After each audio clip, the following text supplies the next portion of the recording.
La dernière fois, on a parlé en détail du décollage industriel. On a essayé de comprendre un peu, de parler des débats autour de ce qui avait pu causer le décollage industriel. Est-ce que c'était simplement un effet technologique? Est-ce que c'était un effet de transition démographique? Est-ce que ce n'était pas plutôt quelque chose qui avait à voir aussi avec le développement des institutions? Notamment, on a mis l'accent sur le fait qu'il y a eu développement de ce qu'on appelle le openness, c'est-à-dire de l'accès au savoir, avec la codification du savoir, l'encyclopédie, les progrès dans les services postaux, etc. Et ce qu'on appelle un peu la République des sciences qui s'est développée.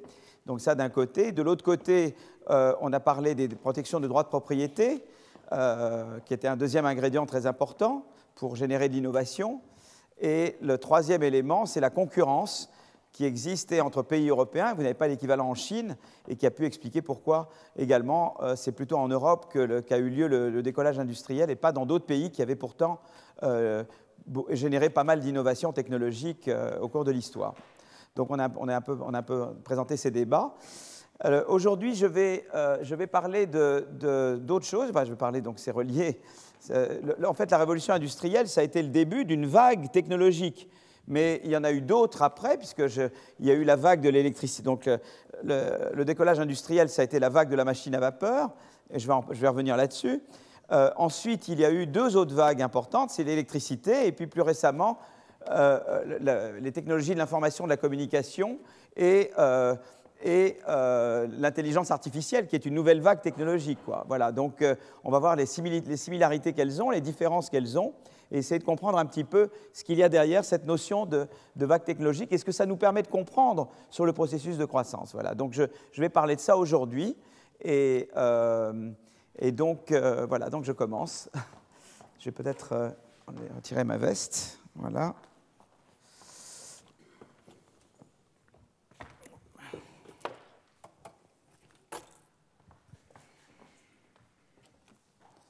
Peut-être remettre sur le... plutôt là, c'est mieux. Voilà, alors qu'est-ce que c'est que ce qu'on appelle General Purpose Technology? En français, on traduit ça par technologie générique. Technologie générique.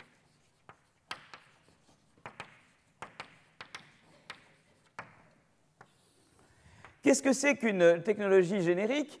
C'est une technologie qui affecte tous les secteurs de l'économie, quoi. Voilà, qui se diffuse à l'ensemble des secteurs de l'économie. L'économie est composée de beaucoup de secteurs, et voilà, et une technologie générique affecte tous les aspects de la vie, quoi, économique. Donc, il y a vraiment l'idée qu'il y a une idée de départ qui se diffuse sur l'ensemble de l'économie. Voilà, et donc on va essayer de comprendre qu'est-ce qu'il y a derrière cette diffusion et quelles sont les conséquences de cette diffusion. Donc, elle traduit l'arrivée d'une technologie transformant en profondeur la vie des ménages et la manière dont les entreprises mènent leurs activités, et elles affectent l'ensemble de l'économie. Donc, les exemples de la machine à vapeur, l'électricité, les moteurs à combustion, les technologies de l'information, l'intelligence artificielle, voilà des technologies génériques. Et on pourrait considérer également, et ça mérite tout à fait, que l'imprimerie est une technologie générique. Mais évidemment, l'imprimerie n'a pas donné lieu immédiatement à une vague de croissance. Ça a été un ingrédient indispensable du décollage industriel, mais qui a eu des effets retardés. Mais l'imprimerie a joué évidemment. Sans l'imprimerie, vous n'auriez pas eu la première des conditions donc, que j'ai mentionnées tout à l'heure pour le décollage industriel, qui est eh bien, l'accès, le openness, quoi, et la codification du savoir. Donc l'imprimerie a joué un rôle très important, mais l'imprimerie ne s'est pas traduite en elle-même par un décollage de croissance. Ça a été un ingrédient indispensable du premier décollage industriel au début du XIXe siècle. Donc les technologies génériques sont souvent reliées au terme de révolution industrielle. Donc quand on parle de révolution industrielle, c'est ce qu'on parle de vague technologique, c'est un peu, hein, on parle de la même chose. La première révolution industrielle, donc a lieu donc dans la première moitié du XIXe siècle, dans la continuité de l'invention de la machine à vapeur par James Watt, dans les années 1770. Donc vous voyez, ce qui se passe, et on verra ça à chaque fois, c'est que l'invention qui donne lieu à la vague, elle a lieu quand même avant. Et pendant un certain temps, il ne se passe pas grand-chose. Et après, ça prend et ça décolle. Vous voyez ce que je veux dire? Donc au début, l'invention est là, mais ça ne prend pas tout de suite. D'accord? On va essayer de comprendre pourquoi il y a ce retard. D'accord? Donc, elles sont également la seconde révolution industrielle, c'est la première moitié du XXe siècle, c'est dans la continuité de l'utilisation de l'électricité avec l'invention de l'ampoule par Edison et de la dynamo. Mais à nouveau, entre l'invention de l'ampoule et les chaînes tayloristes et tout ce qu'on a pu faire avec l'électricité, on verra qu'à nouveau, il se passe un certain temps et on va essayer à nouveau de comprendre les retards. Si j'avais du Strepsil, j'en vous donnerais, mais je n'en ai pas sur moi. D'habitude, j'ai des médicaments, mais comme vous êtes quand même assez nombreux, il faudrait que j'en ai beaucoup quand même. Donc, voilà. Mais quand j'ai des petites classes, en général, j'ai toujours mes Strepsil avec moi. Mais là, je suis vraiment désolé. Voilà. Ouais. Aïe, aïe, aïe. Donc, voilà. Alors, la troisième révolution industrielle, c'est la fin du XXe siècle. C'est dans la continuité de l'utilisation des technologies de l'information et de la communication suite à l'invention du microprocesseur en 1969. Mais à nouveau, il y a un retard entre les premiers ordinateurs. Moi, j'en ai vu, enfin, vous en avez vu certainement les gros ordinateurs. À Harvard, il y en avait un, mais il y en a ici. Enfin, qu'est-ce que c'est les ordinateurs de l'époque de 1950 ? Vous avez déjà des gros ordinateurs et ça peut faire quand même donner lieu à toute une révolution, disons, qui aura lieu surtout dans les années 80, 90, disons 90, 2000. Dans les trois cas, on note d'abord l'importance de l'innovateur, disons qu'il y a quelqu'un qui permet l'apparition d'une nouvelle technologie générique. Donc, vous voyez, donc j'ai mentionné Watt, j'ai mentionné Edison et ou Siemens. Donc voilà, vous avez à chaque fois des inventeurs qui ont joué des rôles importants. Et je parlerai un petit peu du rôle des inventeurs dans l'histoire, et donc je montrerai des choses là-dessus. Donc ça, c'est la première caractéristique, disons, de la technologie générique. La deuxième chose, c'est que le changement, c'est que ces technologies génériques et leur diffusion, eh bien, provoquent des vagues de croissance. Donc, voilà, donc là, il y a une vague, en fait, là, il y avait une autre vague, qui est la vague de la machine à vapeur, que je ne montre pas. Ça, c'est la vague de l'électricité aux États-Unis. Et ça, c'est la vague des technologies de l'information et de la communication. Et alors, on se demande, est-ce qu'il y aura maintenant une nouvelle vague avec l'intelligence artificielle, peut-être des révolutions dans le domaine de la santé, etc. Voilà, mais ça produit des effets, évidemment, très significatifs sur le plan macroéconomique, puisque, évidemment, ces technologies se diffusent à l'ensemble de l'économie, et elles ne se diffusent pas de manière continue. Elles ont des non-linéarités. On va voir qu'elles ont, dans leur diffusion, c'est pas comme ça, quoi. C'est très plat au début, et après, il y a une phase d'accélération, et on va essayer de comprendre cette phase d'accélération. Voilà, alors je reviendrai sur Paul David. Alors, Paul David est un historien des technologies, il y en a plusieurs. Il y a Mokyr, dont j'ai parlé la dernière fois, et un autre grand nom, c'est Paul David, qui est professeur à Stanford et qui vient souvent, qui adore la France. Il a un appartement à Paris, il vient très souvent à Paris. Il faudra peut-être qu'un jour je fasse un colloque et que Paul David vienne vous parler. Ça serait quand même sympa que comme vous aurez vu leur travail, eh bien qu'ils puissent venir vous parler directement. Alors, en raison de la nécessaire adaptation des processus de production, la technologie ne procure pas de gains immédiats. Donc, je vais revenir en détail sur Paul David et sur expliquer les retards dans la diffusion des nouvelles technologies. Alors, donc là, il y a un article assez intéressant de Jovanovic, qui est un économiste à New York University, à NYU, et de Rousseau, dans le Handbook of Economic Growth, que j'ai eu la chance de coéditer, d'être éditeur de ce livre, qui est paru en 2005. Et alors, donc, ils essayent de dire, voilà, il y a un certain nombre de caractéristiques communes des technologies génériques, je vais essayer de les comprendre. Et puis, ils regardent en détail l'électricité et l'informatique, d'accord ? Donc, qu'est-ce qu'une technologie générique ? Quels critères peut-on utiliser pour la distinguer d'autres technologies et quelle différence y a-t-il entre une vague technologique et une innovation, disons, qui n'est pas générique? Et là, il y a deux auteurs, Bresnahn et Trachtenberg. Donc Bresnahn, il est professeur à Stanford, et Trachtenberg, il est professeur à l'université de Tel Aviv. Et ils ont travaillé ensemble, et ils ont beaucoup travaillé sur cette question. Ils distinguent les technologies génériques des autres technologies à travers trois caractéristiques incontournables. D'abord, c'est l'ampleur de la diffusion. Donc, à nouveau, ça affecte tous les secteurs de l'économie, ou l'ensemble des secteurs. La deuxième chose, c'est que la technologie générique, elle est au début pas très opérationnelle, et elle s'améliore avec le temps. Donc au début, on est tenté de ne pas la mettre en œuvre parce qu'on se dit vaut mieux garder l'ancienne technologie où moi je sais bien faire les choses que de mettre la nouvelle technologie. Et on va essayer de comprendre pourquoi en fait ça prend du temps pour cette technologie pour s'améliorer. Voilà. Et donc et ça va relier beaucoup au problème des retards dans la diffusion technologique. Et puis la troisième caractéristique, c'est que la technologie générique, elle génère des innovations secondaires. Alors ça, c'est très important, c'est-à-dire que c'est une innovation fondamentale, mais qui, chaque fois qu'elle va être mise en œuvre dans un secteur différent, va générer des innovations d'adaptation. C'est-à-dire que vous avez une technologie générique, vous avez par exemple la machine à vapeur, vous l'utilisez pour le textile, ou vous l'utilisez pour les trains, ou vous l'utilisez pour... Et à chaque fois que vous allez l'utiliser dans un secteur différent, vous devez l'adapter. Et pour ça, vous avez besoin de brevets, vous devez innover. Pour adapter une technologie générique dans différents domaines, vous devez produire des innovations secondaires. Donc c'est une innovation qui génère des innovations à chaque fois qu'elle est adaptée dans un autre secteur. Vous voulez informatiser les banques, vous devez réorganiser les banques ou les entreprises. C'est des innovations tout ça, brevetées ou pas brevetées. Donc c'est tout ça les innovations secondaires. L'adaptation des technologies génériques génère des innovations secondaires. Donc ça a des conséquences importantes et je vais en parler tout à l'heure. D'accord ?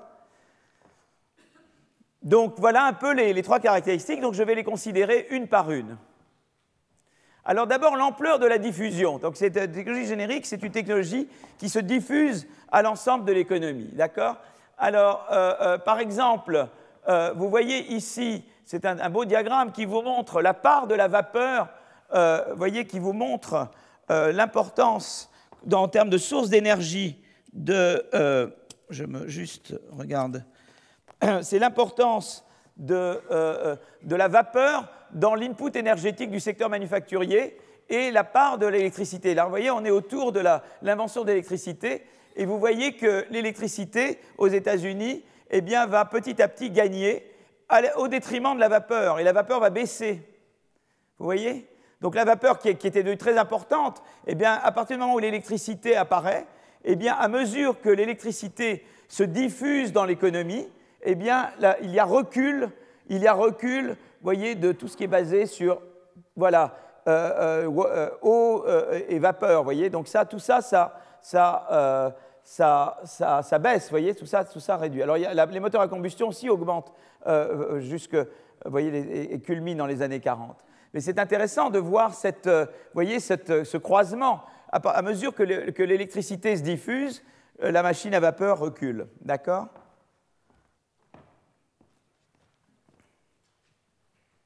Voilà.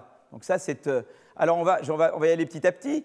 Il y a une chose importante aussi, c'est que là on regarde, quand on regarde c'est pas en termes de sources d'énergie, mais quand on regarde, on va avoir une mesure de la diffusion des technologies de l'information, eh bien, on regarde la fraction du stock de capital qui incorpore l'informatique. Vous voyez ce que je veux dire ?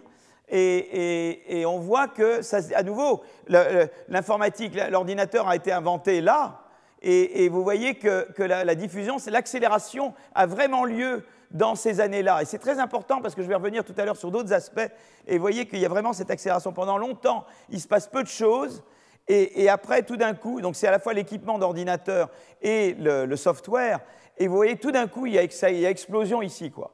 Et c'est ce qu'on appelle une courbe logistique. Ceux qui ont fait de la médecine, ils savent très bien de quoi je parle. Par exemple, quand vous avez des maladies qui se transmettent, des maladies transmissibles, contagieuses, eh bien, en général, quand vous regardez le temps, vous mettez ici le temps, et là, vous mettez la fraction des gens qui sont contaminés, en général, ça fait comme ça. C'est la même chose. Vous voyez, donc il y a une similarité entre une maladie contagieuse qui se répand et la diffusion d'une technologie générique. Voilà. Mais l'un est quand même meilleure nouvelle que l'autre, quand même. On espère. Pas toujours. On espère. Voilà. Donc voilà un petit peu pour la technologie de l'information. D'accord ? Alors dans les deux cas, on note d'abord qu'il y a un délai dans la diffusion de la technologie générique. Entre la date d'invention et la date où il y aura diffusion complète dans l'économie, il se passe beaucoup de temps. Et ça évolue comme ça. Donc ça, c'est déjà... Et que vous preniez la machine à vapeur, l'électricité, l'éthique, c'est la même chose. Vous avez toujours cette caractéristique logistique, vous voyez, toujours la même chose. Et en particulier, si je m'intéresse particulièrement à l'électricité, la comparaison entre l'électricité et les technologies d'information et de communication, l'adoption des technologies d'information dure plus longtemps que les 35 années pour électrifier. Vous voyez, la diffusion de l'électricité aux États-Unis, c'est 35 ans à peu près. Hein, et ben, c'est plus long les technologies d'information. Mais et l'informatique représente une part moins importante du stock de capital physique que les machines à moteur électrique au même stade de développement. Vous voyez, donc c'est une autre manière de dire que ça prend plus de temps pour l'informatique de se diffuser que pour l'électrique. D'accord, ça comprend. Alors pourquoi la diffusion des technologies génériques prend-elle du temps? Parce que ces technologies impliquent, il y a plusieurs raisons, on va voir, mais une des raisons, c'est qu'il y a, je vais en donner d'autres, mais une première raison, et après on reviendra là-dessus, c'est ce qu'on appelle des externalités de réseau. C'est-à-dire que, en général, c'est intéressant pour moi de me brancher si d'autres se branchent également. C'est vrai particulièrement pour l'informatique, c'est vrai aussi pour l'électricité. Ce n'est pas très intéressant pour moi d'avoir le téléphone si personne d'autre n'a le téléphone. Il faut bien que j'appelle quelqu'un, d'accord? Donc, voilà. Eh bien, en général, il y a donc du coup, ce qui se passe, c'est qu'au début, les gens sont assez sceptiques. Ils disent pourquoi je dois... Il y a des coûts de transition, je vais revenir sur ces coûts de transition. Au début, les gens se disent, bon, mais tout ça, c'est très joli, mais ça m'a l'air un peu fantaisiste, pourquoi je dois y aller? Et tant que les autres n'y vont pas, vous n'y allez pas non plus. Mais comme vous n'y allez pas, les autres n'y vont pas, vous voyez? Donc, il y a ce qu'on appelle des externalités d'adoption. C'est ce que mon copain Schleifer appelle « implementation cycles », quoi.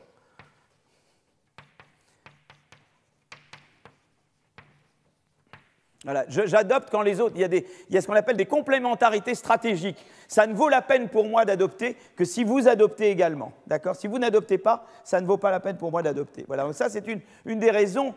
Donc la mise en place d'un réseau de distribution électrique à grande échelle est rentable uniquement si le nombre d'utilisateurs est important.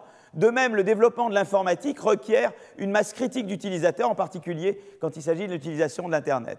D'accord? Donc ça, c'est une des premières raisons. On verra qu'il y a d'autres raisons. Mais déjà, une première raison, c'est les externalités de réseau qui sont impliquées par... C'est les complémentarités stratégiques, si vous voulez, dans l'adoption d'une nouvelle technologie générique entre moi et les autres. D'accord? Donc, alors, j'ai dit que donc, la première chose, c'est qu'il y a le retard. Alors, la technologie générique se diffuse à l'ensemble des secteurs de l'économie. Alors ça, c'est assez intéressant comme diagramme, parce que ça représente, vous voyez, on va secteur par secteur. On voit à quelle vitesse là, au lieu de dire l'économie tout entière, on regarde différents secteurs, comment ils ont quitté la machine à vapeur pour aller vers l'électricité. Vous voyez? Au lieu de regarder ça au niveau de l'économie tout entière, je regarde ça par secteur. D'accord? Et vous voyez que c'est très intéressant. Par exemple, vous voyez, le textile est là, l'alimentation, c'est là. Vous voyez, il y en a d'autres qui vont beaucoup plus vite. Vous voyez, les imprimantes, ça va très vite. L'imprimerie se diffuse très vite. Mais par contre, le textile, c'est beaucoup moins vite que l'imprimerie, vous voyez, pour aller à l'électricité. Et on voit les vitesses. C'est intéressant de se demander pourquoi certains secteurs ont été plus rapides que d'autres pour adopter, pour aller vers l'électricité et donc pour abandonner progressivement la machine à vapeur. Voyez, donc c'est intéressant de regarder chaque... Alors il y a des articles écrits sur chaque industrie en particulier. Les historiens se passionnent pour une industrie. Ils pourraient faire tout un cours sur une industrie en particulier. D'accord. L'informatique, alors là c'est très intéressant. Là, au lieu de regarder, parce que pour l'informatique, ça concerne vraiment tout le monde, et là, les auteurs regardent en termes de ceux qui diffusent le moins et ceux qui diffusent le plus. Donc à chaque fois, je représente les 10% qui diffusent le moins, et puis les 10% qui diffusent le plus, et j'ai tous les percentiles.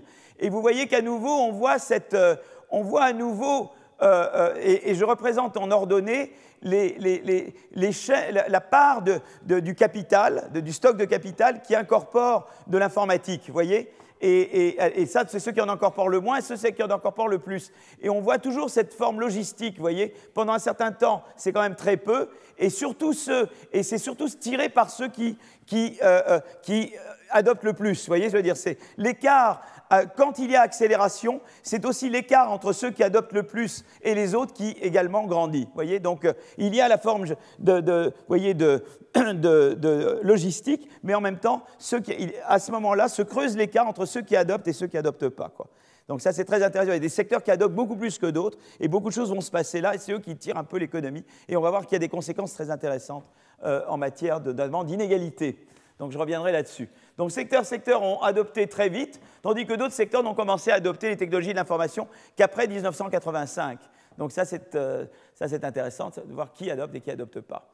La diffusion de l'électricité, des technologies de l'information, également, ce n'est pas juste les entreprises, c'est les ménages qui adoptent l'électricité ou l'informatique. Et là également, on voit une courbe logistique. Vous voyez, donc là, j'ai représenté l'électrification. Là, maintenant, j'ai superposé la diffusion des technologies de l'information. Et là, on est dans des années 1980, 1990, 2000. Et puis, en pointillé, j'ai ce qui est l'électrification. Et ça concerne, évidemment, début des années 1900, quoi, vous voyez. L'électrification arrive, l'invention, c'est 1894. Donc, vous voyez, voilà, donc, et vous voyez que la forme est très semblable. Et on a à nouveau l'idée qu'il n'y a pas grand-chose et puis que tout d'un coup, il y a cette accélération. Mais vous voyez la similitude dans la diffusion entre l'électricité et la technologie de l'information. C'est quand même incroyable, hein.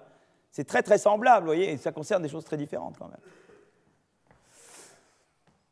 Donc voilà, donc ça c'est cette. Alors comme dans le cas, donc on voit que l'on regarde du côté des entreprises ou que l'on regarde du côté des ménages, eh bien en fait, eh bien voilà, on a un certain plateau et il y a des retards, il y a une diffusion et puis après on atteint un certain plateau et puis après on continue à se diffuser. Alors les retards sont il y a des différentes. Pour les entreprises, c'est beaucoup des complémentarités stratégiques. Vous me direz pour les ménages aussi, ça peut jouer. Pourquoi moi je vais avoir le téléphone si personne d'autre n'a le téléphone? Donc ces considérations stratégiques jouent. Il y a également un aspect coût fixe, c'est-à-dire que électrification, j'aurais dû mettre là, des zones rurales, eh bien il y a des coûts fixes importants d'installation des réseaux. La diffusion des ordinateurs, le principal obstacle, c'est le coût d'apprentissage. Donc, les coûts ne sont pas les mêmes.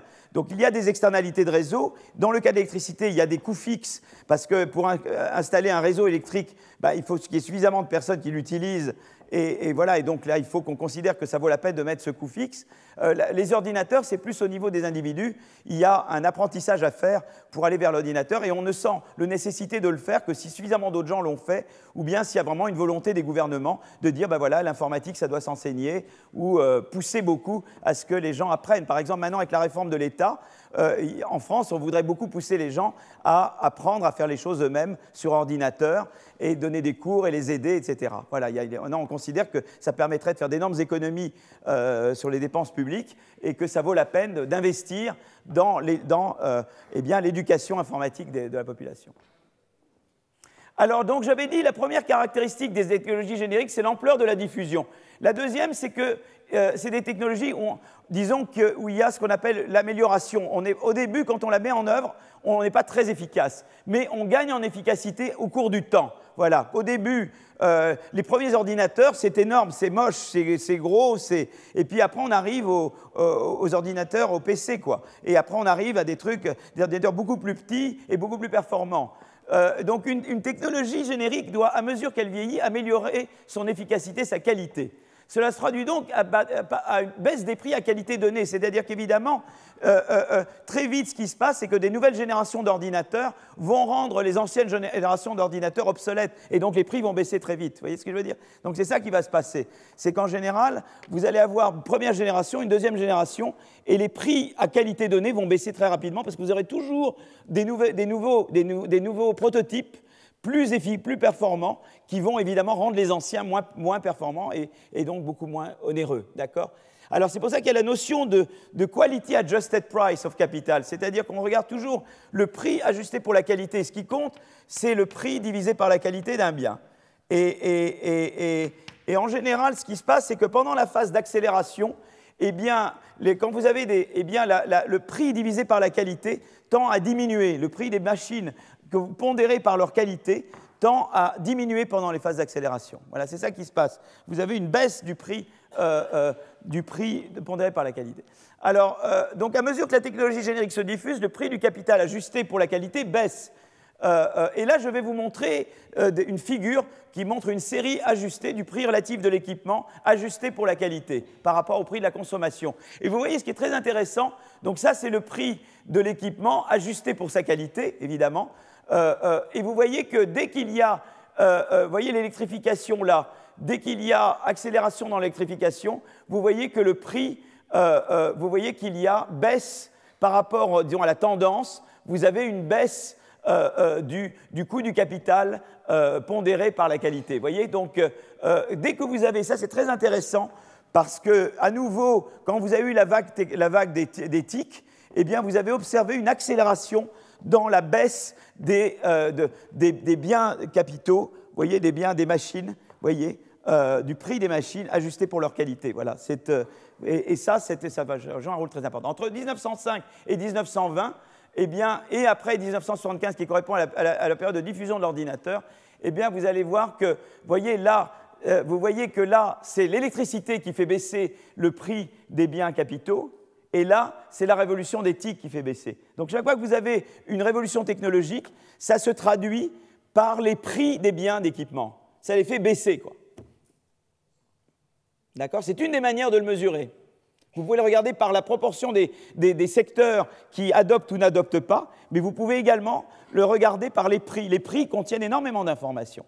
Et là, les prix des biens d'équipement contiennent énormément d'informations sur la diffusion de la technologie. Vous voyez ? Parce que tout de suite, les nouvelles générations de biens, de capitaux, rendent les anciennes obsolètes. Ou si vous voulez, c'est une manière de le voir, quoi. C'est-à-dire, voilà, je rends les anciens obsolètes parce que j'ai un bien de bien meilleure qualité. Donc les gens vont faire la concurrence pour la meilleure qualité. À dire, ah ben, si moi tu veux me donner l'ancienne qualité, tu dois vraiment baisser ton prix pour que je garde encore l'ancienne qualité. Et c'est ça qui pousse à la baisse les prix de biens d'équipement. D'accord ? Voilà, si le coût moyen du capital baisse particulièrement durant les périodes de diffusion, c'est-à-dire durant ces périodes-là, d'accord, cette baisse devrait être particulièrement concentrée sur les biens capitaux qui sont au cœur de la révolution technologique en question. Alors maintenant, au lieu de regarder pour l'économie, là on regarde tous les équipements, maintenant je vais regarder en particulier certains types d'équipements. Alors, vous voyez, on observe une chute marquée de l'indice des prix. Voyez, donc pour les ordinateurs, voyez particulièrement les ordinateurs, là ça va évidemment, c'est eux qui sont au cœur de tout. Donc les ordinateurs, les prix vont baisser excessivement vite pendant les années 90-2000, quoi. Voilà. Donc voilà, vous avez un prix divisé par 10 000 en 25 ans. Vous voyez, c'est extraordinaire là. Vous voyez, et l'électricité, alors d'ailleurs ce qui est intéressant, c'est que la chute de prix a été beaucoup plus forte pour les ordinateurs que pour l'électricité ou les véhicules à moteur, dont les prix ont été divisés par 10 en un siècle. Vous voyez, c'est pas du tout la même échelle. Donc l'électricité, si tu veux, s'est diffusée à plus, disons que l'électricité a mis moins de temps à se diffuser partout que les ordinateurs, mais la baisse des prix entraînée par la révolution de l'électricité a été de moindre ampleur que les baisses de prix induites par la révolution de l'ordinateur, des technologies d'information. C'est intéressant. Donc, des deux mesures, vous voyez, donc l'électricité, c'est plus ample, mais notamment, c'est l'amélioration des puces, quoi. C'est-à-dire que sans arrêt, vous trouvez des puces de plus en plus petites. J'en ai parlé l'an dernier, d'ailleurs. Eh bien, ça fait que vous avez, sans arrêt, vous n'avez pas une amélioration semblable dans le domaine de l'électricité. Voilà, il y a eu la révolution de l'électricité, mais là, ça continue. C'est-à-dire que non seulement j'informatise, mais sans arrêt, je trouve des trucs de plus en plus miniaturisés, des puces de plus en plus performantes, et donc, je n'ai pas eu l'équivalent. C'est plus intensif. L'électricité a été plus extensive et le IT est plus intensif quelque part. Voilà. Alors maintenant, je parle des innovations secondaires. J'ai dit qu'une des troisièmes caractéristiques des technologies génériques, c'est que c'est des technologies qui induisent de l'innovation secondaire. D'accord ? Et donc, en fait, là, j'ai deux collègues, Elhanan Helpman, qui est à Harvard et Tel Aviv en même temps, et puis Manuel Trachtenberg, qui lui donc est à Tel Aviv, et ils ont écrit un papier, disons, essayant de modéliser le rôle des technologies génériques dans la croissance. Et il y avait l'idée, et j'ai repris après avec Howitz sur ça, et d'autres, c'était intéressant, c'est que de dire, voilà, en gros, l'idée c'est la suivante, c'est que vous avez des périodes voyez, un peu des cycles. Tout d'un coup apparaît une technologie générique. Donc là, je dis GPT, I. Et donc, il y a une certaine... Et après, va apparaître... Et après, il faut faire apparaître une innovation secondaire. Secondaire I. Ensuite apparaît GPT I plus 1, I plus 1. Et là apparaît secondaire I plus 1. C'est-à-dire que, si vous voulez, l'idée est la suivante. L'idée, c'est de dire, voilà, qu'est-ce que c'est que l'histoire? On peut modéliser de manière très simple, en disant, voilà, il y a des technologies génériques qui apparaissent. Ensuite, une fois qu'elles apparaissent, il y a un certain nombre il faut les mettre en œuvre dans les différents secteurs. Pour ça, il faut découvrir les innovations secondaires. Il faut savoir adapter la machine à vapeur au textile, il faut savoir adapter la machine à vapeur à l'imprimerie, à d'autres secteurs, au transport, etc. Et là, il faut des innovations secondaires, d'accord?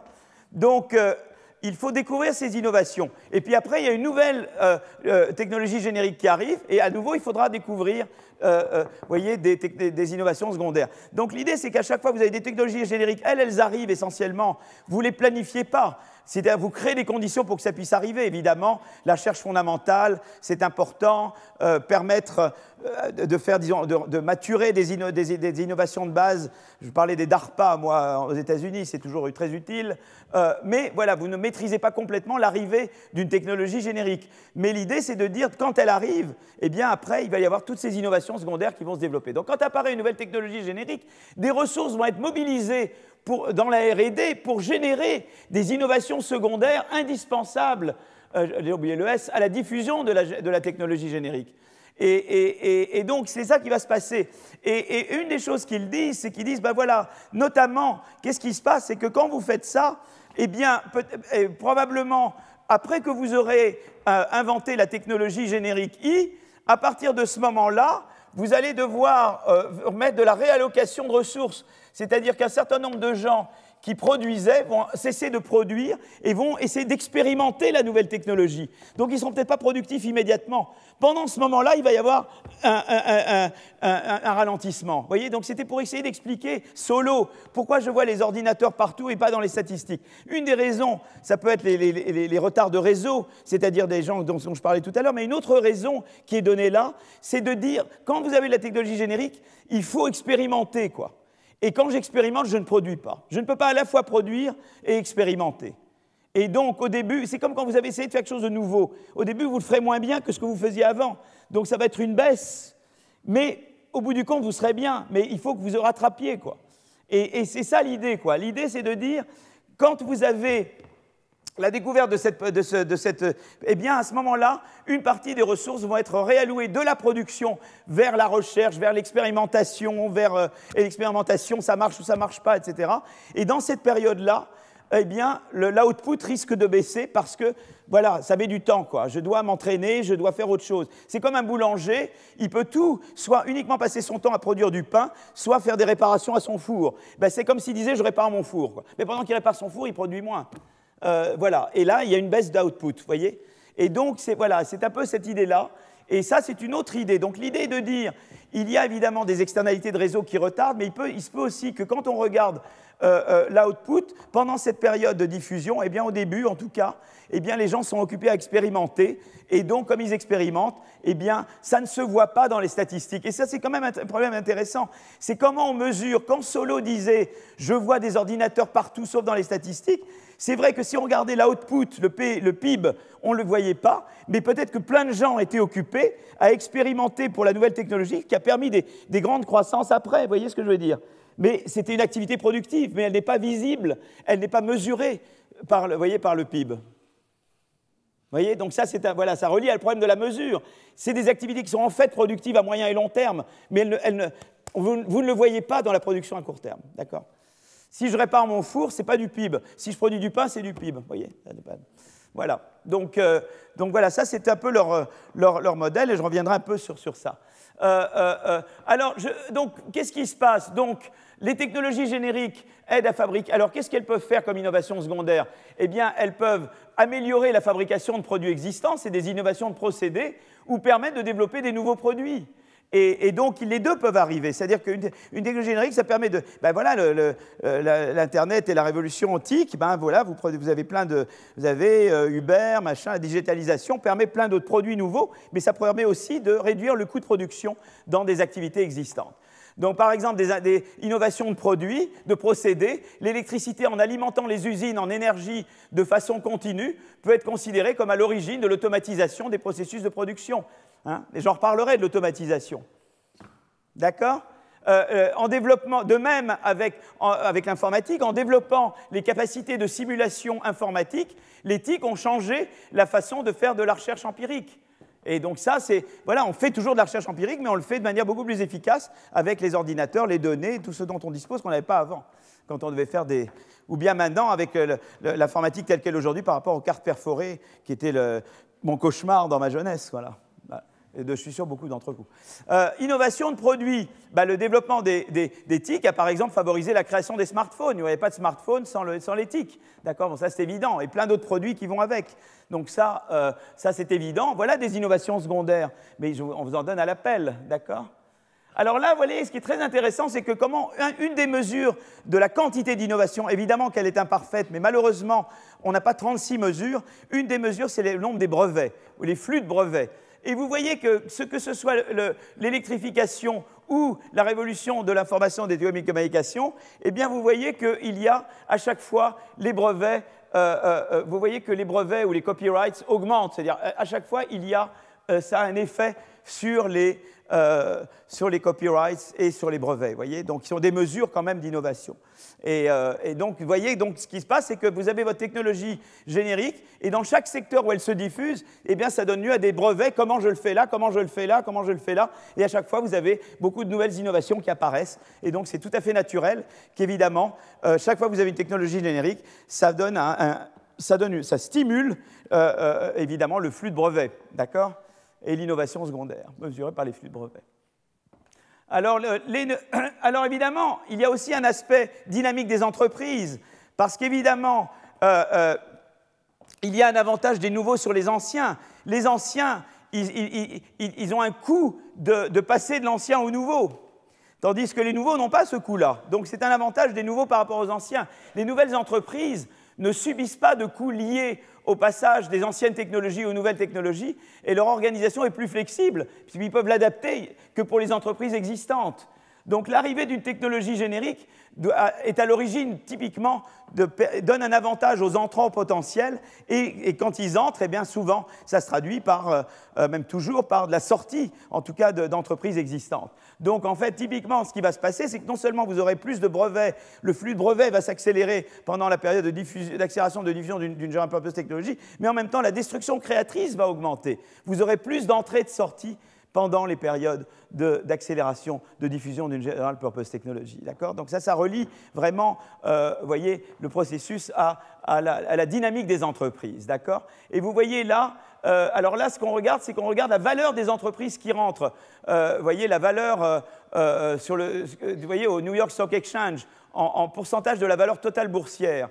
Et vous voyez, ce qui est intéressant, c'est qu'on observe que eh bien, les entreprises qui rentrent, elles représentent, voyez, leur valeur par rapport au total augmente beaucoup quand il y a des vagues. Ça veut dire que typiquement, elles vont taper sur celles qui existent, évidemment. Hein, on est dans un monde dur. J'augmente parce que je tape sur les autres, évidemment. Et donc ça vous donne une idée que la destruction créatrice augmente dans les périodes d'accélération de diffusion des General Purpose Technologies. Voilà. Vous voyez, là, vous le voyez pour l'électricité, donc que je regarde. Donc là, voilà, là c'est voilà, là c'est en termes d'investissement sur capital, et ça c'est la quantité d'offres publiques d'achat, hein, c'est ça, voilà, d'IPOs. Et vous voyez qu'il y a les deux ont des vagues, l'investissement augmente beaucoup et les IPOs augmentent beaucoup, quoi. Voilà, les offres publiques d'achat, qui sont j'entre en bourse, quoi. Voilà, donc ils entrent en bourse, ben, ils évacuent d'autres gens, quoi. Moi, j'ai un copain qui est entré en bourse, il a vendu sa boîte. Il est devenu venture capitaliste maintenant. Ah oui. Voilà. Alors évidemment, donc voilà les trois caractéristiques des technologies génériques. Il y a d'autres indices qui peuvent suggérer l'apparition d'une technologie générique par-delà l'ampleur de la diffusion, le côté amélioration et apprentissage et le côté innovation secondaire et le fait que ça génère plein d'innovations secondaires et plein de destructions créatrices. Il y a d'abord, à court terme, ce que je disais tout à l'heure, la faible croissance de la productivité suite à l'arrivée d'une nouvelle technologie. Donc ça traduit le délai de diffusion, donc l'aspect réseau, externalité de réseau, ça traduit, comme je l'ai dit tout à l'heure aussi, le fait qu'il y a apprentissage de la nouvelle technologie, donc quand j'apprends, je suis moins bon. Hein. Et puis, il y a les effets de réallocation dont je parlais ici, c'est-à-dire le fait que plein de gens se mettent à faire d'autres choses que d'activités directement productives parce qu'ils veulent découvrir l'innovation secondaire qui va permettre de mettre en œuvre la technologie générique dans un nouveau secteur. Et tout ça, évidemment, contribue à la baisse. Vous voyez, on observe chaque fois des baisses de la croissance qui baisse avant de remonter. Vous voyez, donc c'est intéressant. C'est que des fois, ce n'est pas toujours une mauvaise nouvelle d'observer une baisse de la croissance de la productivité. Ça peut refléter, en fait, le fait qu'on est en train de préparer la mise en œuvre d'une nouvelle technologie générique. Alors, et des fois, ça reflète. Alors, je voudrais maintenant parler d'autre chose, d'un autre aspect qui est important et qui est relié à la technologie générique, c'est l'aspect inégalité. J'en parlerai plus en détail la prochaine fois, mais je vais déjà vous en parler ici, mais en lien avec la technologie générique. Alors là, qu'est-ce que je vous montre? Cette courbe, ça vous montre aux États-Unis la courbe avec des points noirs. Oubliez, les courbes avec des points blancs, je veux dire. Elle vous montre l'évolution de ce qu'on appelle le skill premium, c'est-à-dire c'est le salaire des gens qui ont un niveau universitaire, un diplôme universitaire, divisé pour S pour skilled, et divisé par WU, qui est le salaire moyen de gens qui sont arrêtés au bac, ou avant le bac, ou au brevet, etc., qui n'ont pas fait d'études supérieures. Donc, c'est une des mesures, disons, de la prime à la qualification. Hein. Il y en a des beaucoup plus fines, mais enfin voilà, c'est une des mesures. Et ce qu'on voit, c'est que, en gros, il y a eu, vous voyez, en fin des années 60, au début des années 70, il y a eu baisse de ce skill premium, et ensuite il s'est mis à augmenter beaucoup, et beaucoup plus vite qu'avant. Et la courbe avec les points noirs, c'est la fraction de la population américaine qui va à l'université, et elle augmente, elle.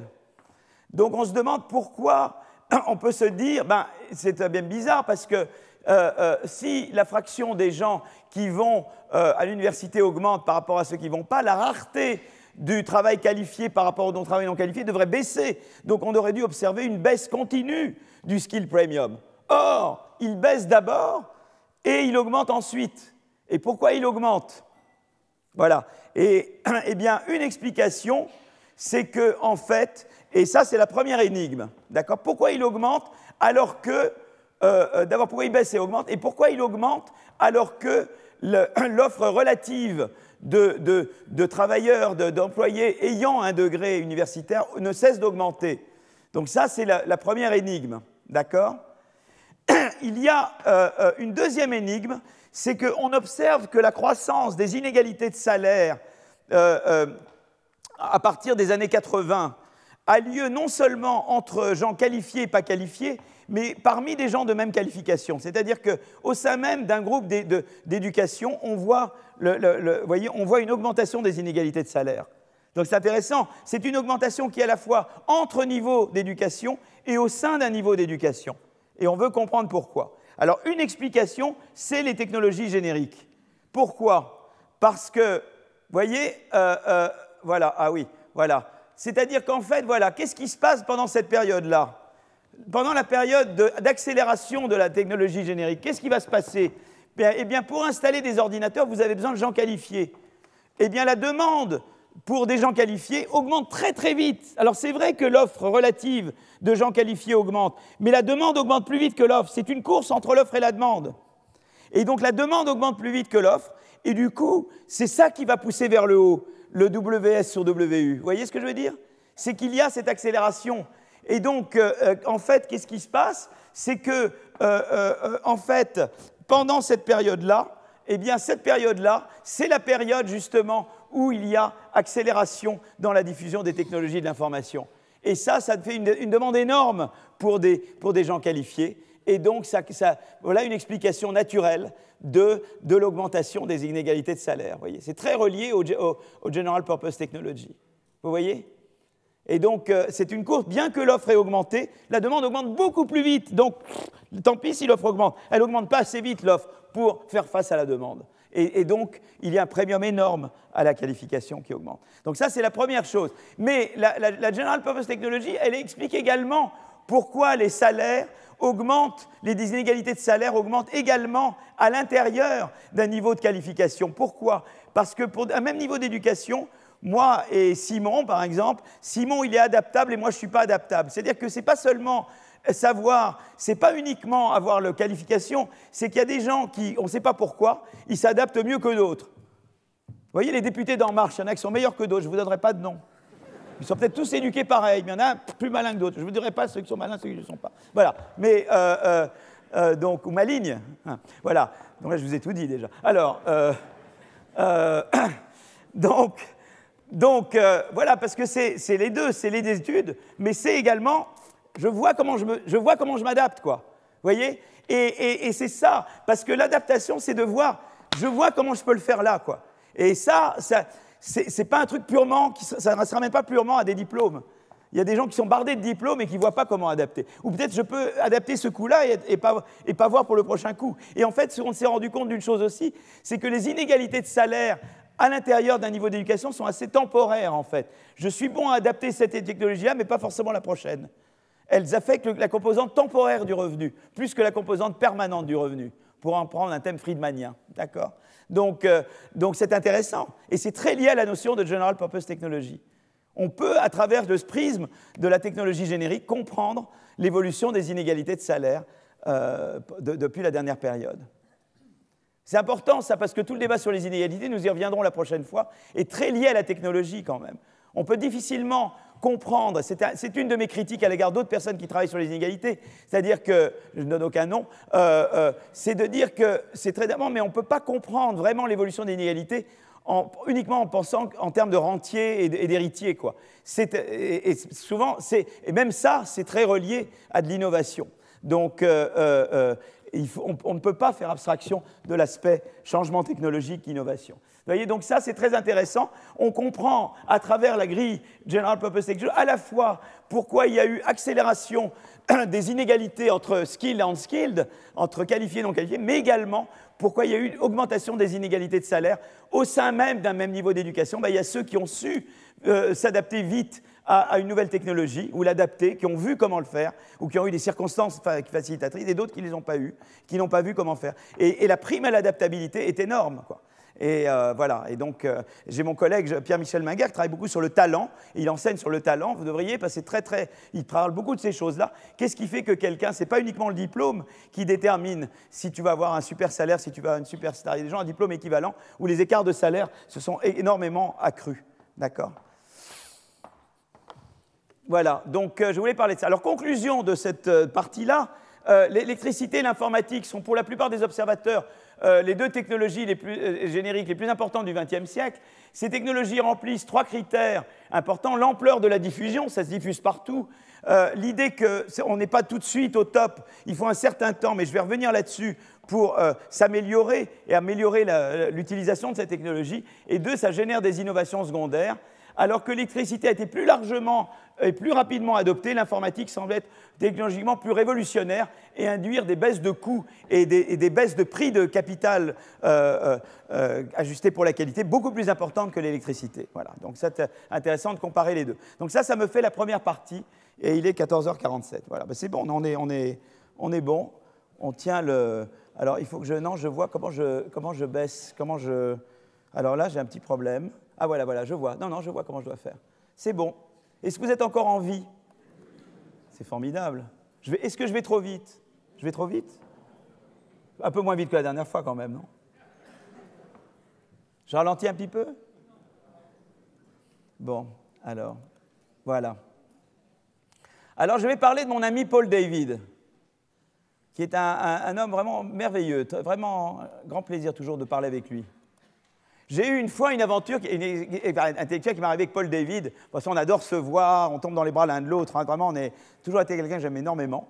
Mais une fois, j'ai fait une soutenance de thèse. C'était à la London School Economics, on était Paul David et moi dans le jury. Et en fait, la soutenance de thèse, c'était la présentation par Paul David de tout ce qu'avait fait Paul David, quoi. C'était vraiment génial, quoi. Donc l'étudiant était ravi, quoi. Il a eu un cours de 6 heures. Ça a duré 6 heures, la soutenance de thèse. Et Paul David a dit, alors moi j'ai fait ci, j'ai fait ça, et t'es là, et il est passionnant. Parce que les historiens sont plus intéressants que nous. Quand ils parlent, on peut les écouter pendant des heures, quoi.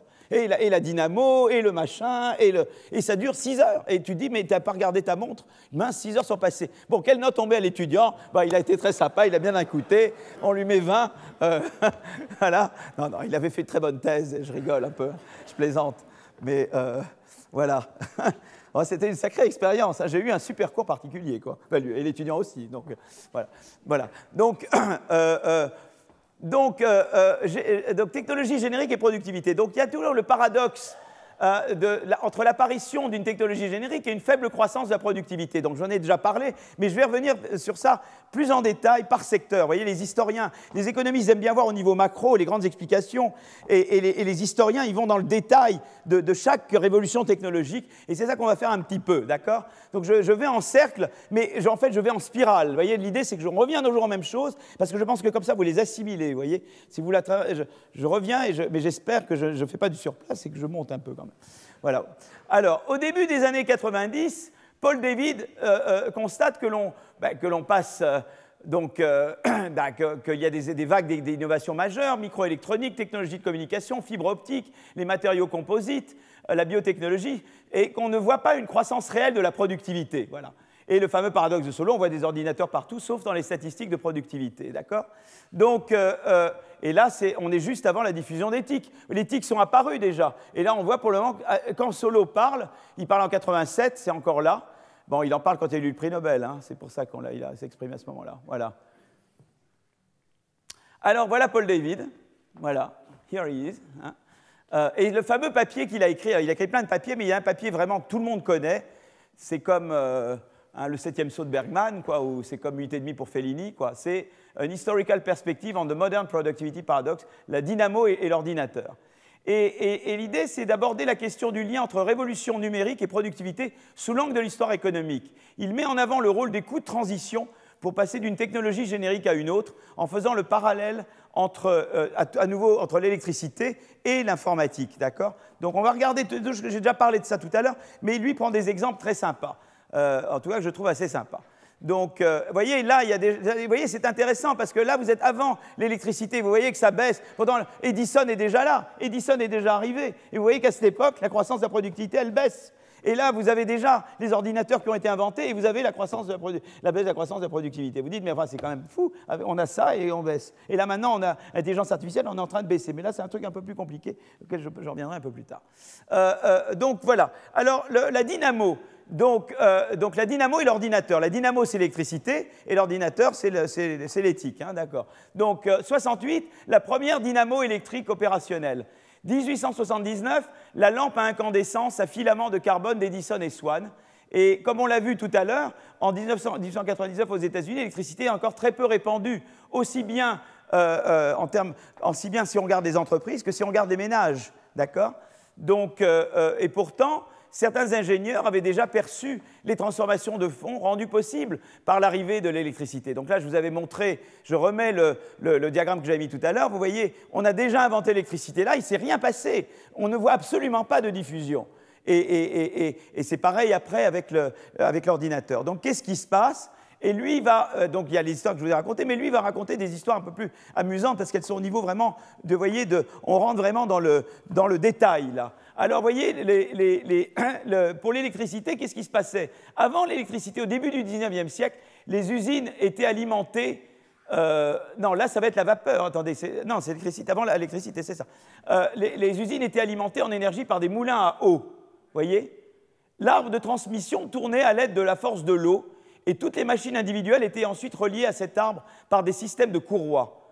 Elles étaient alors regroupées par tâches, ce qui était plus simple pour optimiser la transmission d'énergie. Vous voyez les machines, les petites machines ensemble, les plus grandes ensemble, et vous aviez toujours, vous voyez, vous aviez l'eau qui actionnait ça, vous voyez, et tout était relié à cette courroie. Vous voyez, les courroies reliaient toutes les machines à cet arbre, vous voyez, qui est là, à l'arbre de transmission. Et ça fonctionnait comme ça. Donc si l'arbre s'arrêtait, tout s'arrête évidemment. D'accord? Voilà, voilà l'arbre, et voilà les courroies. Vous les voyez là, une courroie, une courroie, une courroie. D'accord? Que fait alors, alors oui, la vapeur. Alors, la vapeur a ensuite progressivement remplacé l'eau comme source d'énergie, mais le système de transmission est resté le même, avec un arbre central tournant grâce à la machine à vapeur maintenant. Donc au début, c'est l'eau qui fait tourner les arbres, ensuite c'est la machine à vapeur qui fait tourner l'arbre. Mais c'est toujours la même chose, c'est-à-dire que tout est relié à ça par une courroie. Simplement, l'arbre, c'est la machine à vapeur qui fait tourner l'arbre au lieu des cours d'eau. D'accord? Donc ça, c'est le... D'accord? Mais après, qu'est-ce qui se passe? Donc, vous avez toujours un arbre central tournant grâce à la machine à vapeur et ensuite des courroies de distribution pour chaque machine. Quand l'électricité se développe, les ingénieurs n'ont tout d'abord pas remis en cause le système de production existant. Et en fait, pendant longtemps, simplement ce qu'ils ont fait, c'est que quand l'électricité est arrivée, eh bien, simplement ils ont fait tourner l'arbre à l'électricité. Mais ils n'ont rien changé d'autre. Les courroies sont restées. D'accord? Ça, c'est le début. D'accord? Donc pourquoi cette inertie des entreprises dans l'adoption technologique? Parce qu'au début, on ne voit pas bien tout ce qu'on peut faire avec une nouvelle technologie. Vous voyez, on ne voit pas bien. Et en fait, on sous-estime les bénéfices qu'on peut retirer de l'adaptation. Vous voyez, du passage, disons, du bénéfice qu'on peut tirer de la nouvelle technologie générique. Alors, les bénéfices perçus à l'époque, si vous voulez, du fait de l'électrification, c'était de dire, je vais réduire la consommation d'énergie et j'ai un meilleur contrôle de la vitesse de la machine que par la vapeur. C'est-à-dire qu'en gros, mon arbre, je peux, à moindre énergie, et je peux mieux contrôler l'utilisation pour faire marcher mon arbre. Mais c'est toujours l'arbre. Et les courroies sont toujours les courroies, d'accord? Et voilà. Et en gros, on se disait, bon, quel est le... Donc ça, c'est le gain. Et le coût, il y a tant que je garde l'arbre, c'est de me raccorder au réseau électrique et puis d'embaucher des ingénieurs capables de réparer l'alimentation électrique. En gros, c'est ça. Et donc, je me dis, bon, là, en gros, eh bien, ça vaut la peine quand même de le faire, ou pas. Et beaucoup considéraient que ça ne valait pas forcément la peine de le faire. Donc, il ne développe pas tellement l'électricité parce qu'il dit, voilà, l'électricité, au mieux, j'actionne mon arbre de manière électrique, mais bon, je dois me connecter au réseau, je dois avoir ces ingénieurs formés, je dois les payer. C'est pas évident que c'est tellement génial. D'accord? Donc, au début, il ne voit pas tout l'avantage qu'on peut tirer de l'énergie électrique. D'accord? Et à plus long terme, ils ont vu qu'il y avait des choses. C'est-à-dire qu'en fait, qu'est-ce qui s'est passé? Il y a eu miniaturisation du moteur électrique. Et la miniaturisation du moteur électrique a permis d'alimenter chaque machine séparément. C'est-à-dire qu'au lieu que vous ayez un arbre, chaque machine était devenue électrique. Vous voyez? Vous pouviez la brancher. C'est comme si vous dites, je mets des prises, quoi. Et là, ça change tout, parce qu'évidemment, je peux alimenter chaque machine séparément. Je peux faire fonctionner des machines de taille et de fonctions différentes les unes à côté des autres. Je n'ai pas besoin de mettre toutes les petites ensemble, toutes les grandes ensemble. J'ai une flexibilité beaucoup plus grande dans l'agencement des machines. Vous voyez?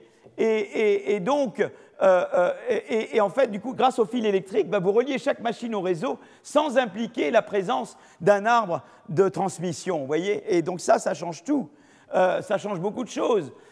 Donc, et là, le grand homme qui a vu tout de suite qu'est-ce qu'on pouvait faire, il y en a eu d'autres, mais vous avez Henry Ford. Et voilà, Henry Ford, il voit qu'on peut faire ce changement-là. C'est ça le Fordisme.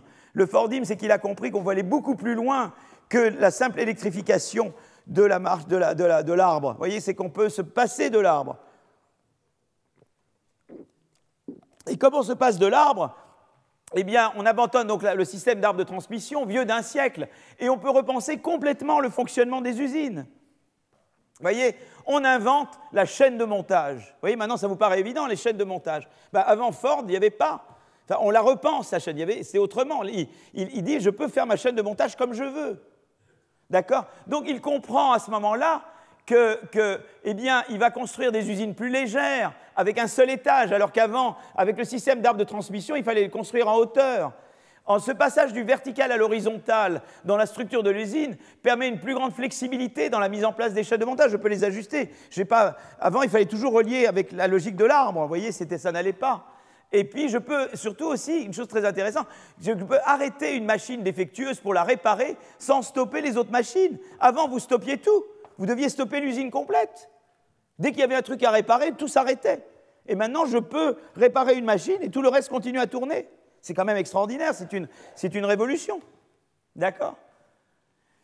Voilà, donc ça a été, donc en fait, au début, eh bien, quand l'électricité a été adoptée, elle a été adoptée timidement et peu, parce qu'en fait, les gens ne voyaient pas tout ce qu'on pouvait faire avec l'électricité, qu'on ne pouvait pas faire avec la machine à vapeur. La flexibilité offerte par l'électricité a alors été utilisée à son potentiel maximum avec Ford notamment, et après ses successeurs, générant d'énormes gains de productivité et encourageant l'ensemble des usines à converger vers le modèle fordiste. Et là, vous avez le décollage, vous voyez? D'accord? C'est le début de la vague d'électricité, plus de 40 ans après l'invention de la première dynamo qui fonctionne. Vous voyez, c'est quand même extraordinaire. Vous voyez, le temps qu'il faut pour voir comment on peut faire, c'est en fait de découvrir l'innovation secondaire. Il faut découvrir. Qu'est-ce qu'il fait Ford? Il découvre l'innovation secondaire. Il comprend qu'avec l'électricité, je peux avoir des machines autonomes, réorganiser la chaîne de montage, et j'invente la chaîne de montage. C'est une superbe innovation secondaire. D'accord? Alors, eh bien, Paul Davies dresse un parallèle entre la mauvaise utilisation de l'électricité à la fin du 19e et la mauvaise utilisation de l'informatique à la fin du 20e siècle. Alors que l'informatique devait permettre de numériser de nombreuses tâches de traitement de données, Paul Davies constate que les anciennes procédures de papier sont souvent conservées. En fait, moi, je suis un très mauvais exemple, je fais tout en papier, moi. Très mauvais, je parle d'innovation, je suis très mauvais, je vais écrire mon calepin, tout est en papier. Cela entraîne une faible croissance de la productivité à la fin des années 80, et donc c'est la dynamo. Voilà. Alors aujourd'hui, il y a l'intelligence artificielle dont je vais parler tout à l'heure, d'accord? Et les paradoxes de la révolution de l'intelligence artificielle, je vais vous en parler là dans un moment. Et est-ce qu'on va avoir la même chose avec l'intelligence artificielle qu'on a eue avec les précédentes révolutions? Voilà. Alors, Paul Davies enfin souligne les difficultés liées aux mesures de croissance de la productivité lors du développement d'une nouvelle technologie. Donc, il n'y a pas que, il dit, le problème n'est pas uniquement qu'il y a des forces qui inhibent ou qui retardent la diffusion de la technologie générique, c'est qu'il y a évidemment, on ne se rend pas compte de la mesure. Vous voyez, c'est difficile de mesurer les changements de qualité associés à l'introduction de nouveaux produits. Ça, je vous en ai parlé beaucoup déjà. Je vous ai parlé de la difficulté de mesurer quand vous avez un nouveau bien qui remplace un ancien bien. Je peux vous en parler, non? Je l'ai fait ça précédemment, non? Hein, quand je remplace cette bouteille par ce verre, hein, quand j'ai la même bouteille, là je sais ce qui est de l'inflation, ce qui n'est pas de l'inflation, et quand je remplace ça par ça, je ne sais pas dire qu'est-ce qui est de l'inflation et qu'est-ce que de l'amélioration de qualité. Ben, c'est ce problème-là, en gros. Hein. Donc nous, on l'a regardé en détail avec des collègues récemment. Mais lui, il fait allusion à ce problème, mais disons que nous, on a passé 1 an et demi ou 2 ans, ou 3 ans même, même 4 presque, à faire un papier là-dessus. L'apparition d'une technologie générique favorise la production aussi de catégories de biens et services qui n'étaient auparavant pas enregistrés dans les comptes du revenu national. Vous voyez, dans le cas de l'électricité, l'amélioration du bien-être à travers les déplacements plus rapides, tramway électriques, métro, sont longtemps restés ils n'apparaissaient pas pendant longtemps dans le PIB mesuré, vous voyez, et encore en partie, on ne mesure pas parfaitement l'apport de ces nouvelles technologies. Donc ça, maintenant, il y a tous les travaux de Fernald et compagnie qui vous expliquent comment toute une série de produits digitaux ne sont pas pris en compte par les mesures de PIB. Donc, vous voyez, donc c'est intéressant.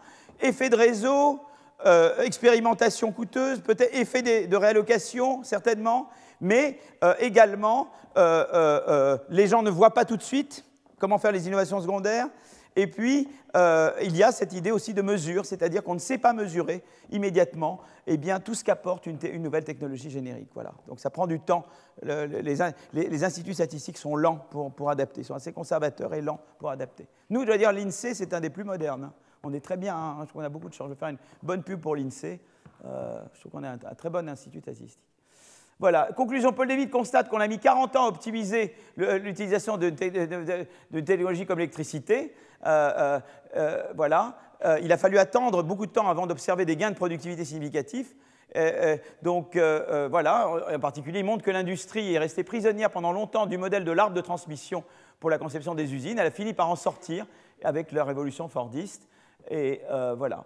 Et donc maintenant, on va se demander la question, est-ce qu'il y a des cas, là c'est un cas quand même l'électricité où finalement on a convergé, c'est-à-dire que pendant longtemps on est resté avec l'arbre de transmission et puis après on a compris qu'on pouvait s'en passer. Mais il y a des cas où on n'en sort pas. Et je vais vous montrer juste un cas où on n'en sort pas. Et le cas où on n'en sort pas, c'est un autre article de Paul David. C'est ça. Ça, vous connaissez quand même. D'accord? Voilà. Hein, les claviers, vous tapez à la machine. Moi, je tape avec un doigt. Si un jour j'ai un problème avec ce doigt, ma productivité, elle va chuter. Hein. Je peux vous dire, là, c'est clair. J'ai mis tous mes œufs dans ce panier-là, vous voyez? Voilà. Alors, le clavier QWERTY, c'est un clavier, presque 100% des utilisateurs dans les pays anglo-saxons, d'accord? En Europe, on utilise AZERTY, ok?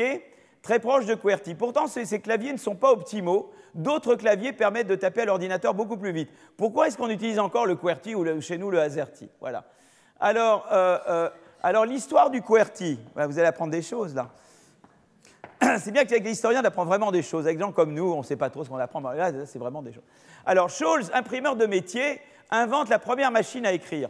Pour réduire la fréquence des chocs entre lettres, un clavier à 4 rangées similaire au clavier QWERTY moderne est développé. Remington poursuit l'évolution de la machine à écrire avec l'utilisation du premier clavier QWERTY. Année 1880, forte demande pour les machines à écrire et achat massif des claviers QWERTY. D'accord? Alors, en 1892, Blickensderfer présente un meilleur agencement des lettres que le QWERTY. Les lettres les plus utilisées sont placées dans la rangée du bas. Les producteurs proposent alors ce clavier sur leur machine à écrire en alternative au QWERTY. Là, vous allez rigoler un petit peu. Alors, 1936, alors ce n'est pas le compositeur de musique, hein, c'est un autre. Et je crois que ça se prononce Dvorak quand même, non? C'est ça? Hein? Voilà. Dépose le brevet du Dvorak Simplified Keyboard. Bon, l'initiale DSK, voilà. Ce clavier permet d'établir les records en termes de rapidité de saisie de texte. Voilà, tout le monde va se marrer. Bon, alors, 1940, des expériences menées par la US Navy montrent que le gain d'efficacité obtenu avec le DSK amortirait le coût de la reconversion d'un groupe de dactylographes en 10 jours. D'accord? Donc vous direz, ben, on va passer de l'un à l'autre. Pourquoi est-ce qu'on utilise encore des claviers QWERTY ou AZERTY? D'accord? Donc, comment le standard sous-optimal du QWERTY a-t-il réussi à s'imposer et à rester en place depuis plus d'un siècle? Paul David invoque 3 facteurs. Interdépendance technique, c'est ce que j'appelle les complémentarités stratégiques dans l'adoption, hein, c'est toujours mon implementation cycle dont je parlais là. Hein, économie d'échelle et quasi-irréversibilité de l'investissement. Alors, essayons de voir un peu ce que c'est. Donc, la dépendance, interdépendance technique, donc strategic complementarity en anglais. Hein. Si le QWERTY, le premier standard a émergé à la fin du 19e siècle, une entreprise a intérêt à utiliser ce type de clavier car elle suppose que la plupart des dactylographes auront cette compétence. C'est-à-dire que c'est beaucoup plus facile. J'embauche sur un marché, et si j'ai une seule de ça coûte très cher, vous voyez, parce qu'il n'y a qu'une personne qui sait le faire. C'est embêtant. Donc on veut aller là où. Et puis aussi, il y a le problème de remplacer. Je ne veux pas être dans les mains d'une seule personne. Je veux pouvoir. Donc déjà, on voit bien qu'on est prisonnier du fait que QWERTY est le standard qui s'est imposé. Alors ça, c'est du côté des entreprises. Maintenant, le dactylographe, lui, il a, donc étant donné que la plupart des dactylographes sont QWERTY, moi j'ai intérêt à me mettre en QWERTY comme entreprise parce que je peux facilement trouver quelqu'un. Hein, bon. Mais la personne qui veut étudier eh bien lui raisonne à l'inverse. Elle dit, comme la plupart des entreprises ont QWERTY, je vais apprendre QWERTY. Personne ne va être assez fou pour m'offrir. Et vous voyez la complémentarité stratégique, comment ça fonctionne? Voilà.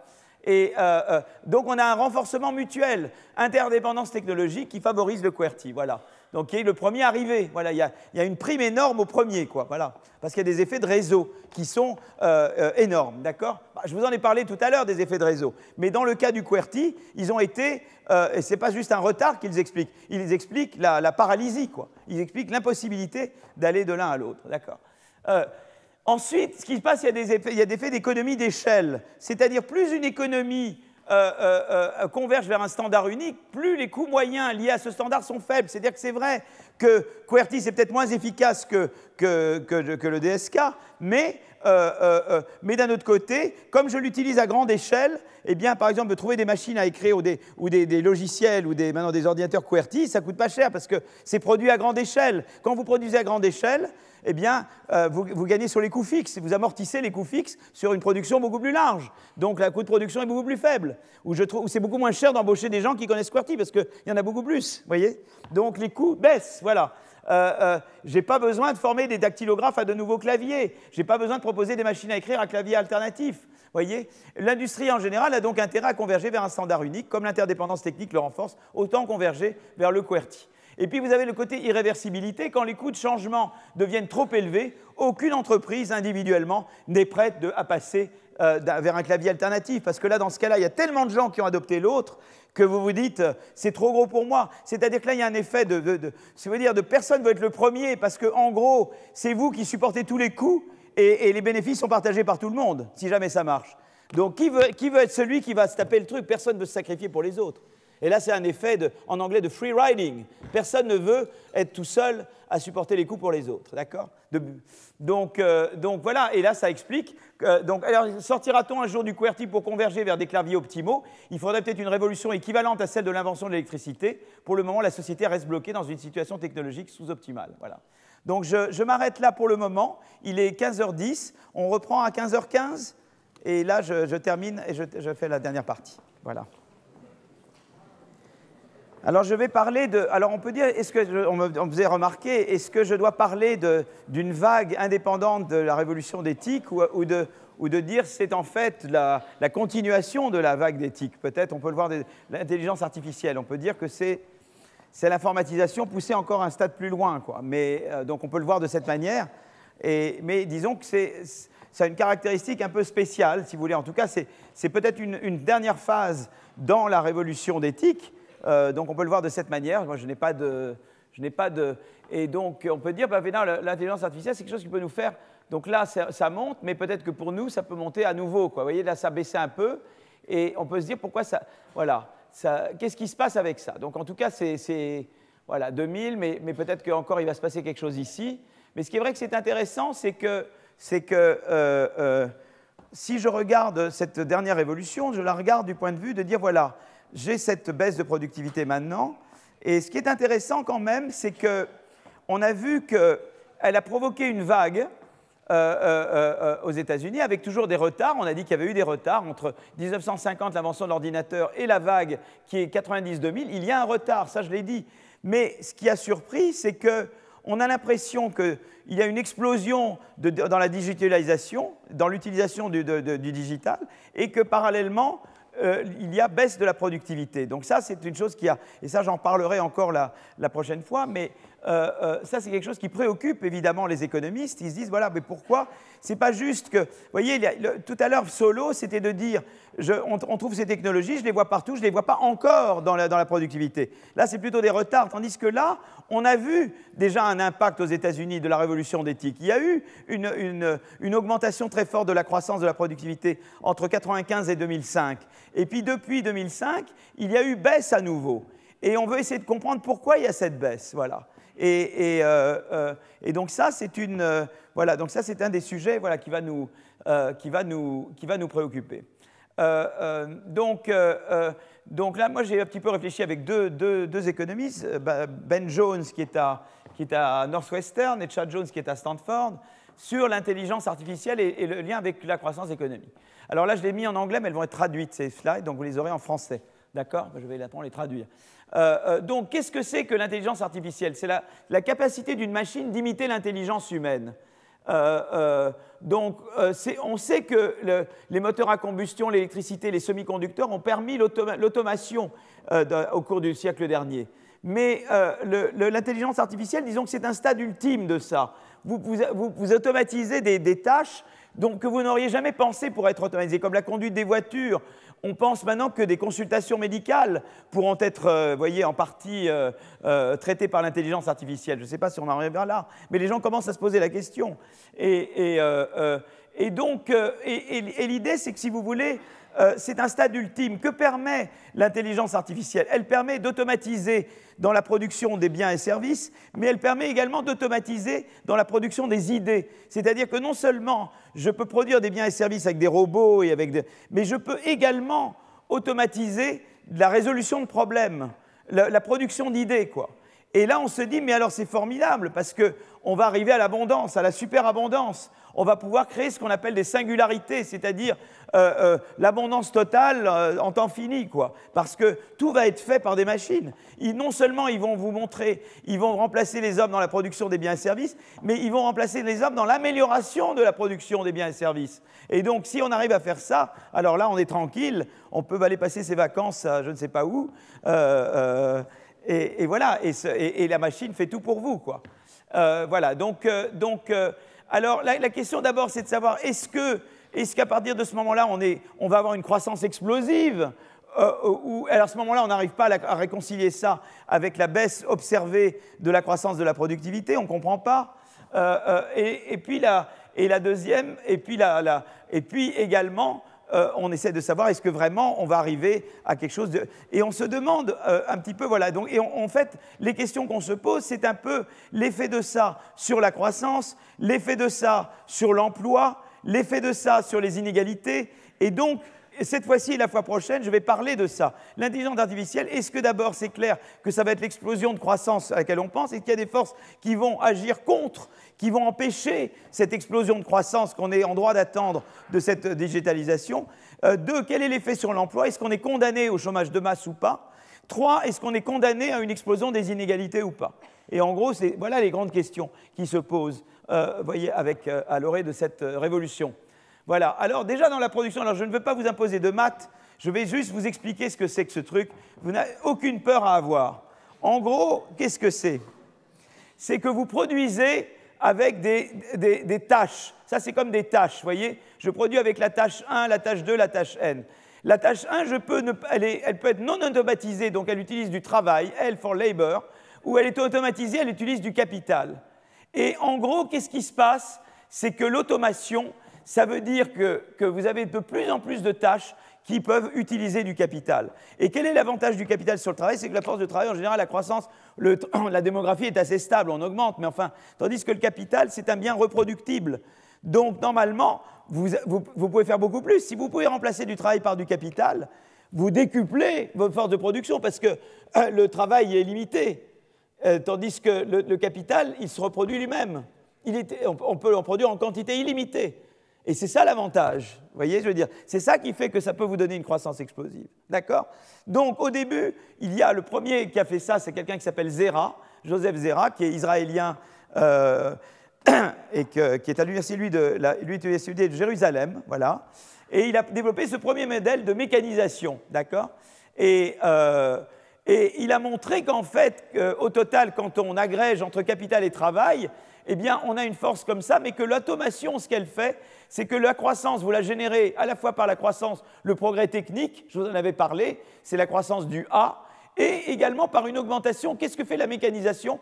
C'est qu'elle augmente l'importance du capital, elle augmente le alpha. C'est-à-dire qu'il dit, en gros, si on mécanise, eh bien, la croissance va exploser quelque part, parce que vous allez, vous voyez ce que je veux dire, si le alpha était constant, vous auriez une croissance qui est la même croissance que celle due à l'innovation qui est celui-là. Mais il dit en plus, la mécanisation, elle, fait que de plus en plus de secteurs vont utiliser du capital au lieu de travail, et donc je remplace un facteur qui est fixe, qui est le travail, par un secteur reproductible qui est le capital. Et si je peux augmenter au cours du temps voyez, le degré de substitution du travail par le capital, eh bien, j'augmente le taux de croissance. Donc, lui, son modèle, c'est un modèle pour dire, normalement, ce que je suis en droit d'attendre, oubliez les maths, ce que je suis en droit d'attendre de la mécanisation, c'est que, comme ça va remplacer de plus en plus de tâches, sur de plus en plus de tâches, le travail qui est une force limitée va être remplacé par du capital qui est illimité, je vais augmenter la croissance. D'accord? Voilà, donc ça, c'était ça son intuition, d'accord? Et alors, on se demande à ce moment-là, comment je fais pour que... Mais on devrait observer à ce moment-là que la part du capital augmente et que la part du travail diminue dans le revenu. Or, on a observé depuis jusqu'à maintenant pratiquement une constance dans la part du capital et du travail dans le revenu, quoi. Voilà, il n'y a pas eu de grands changements dans la part du capital et du travail dans le revenu total.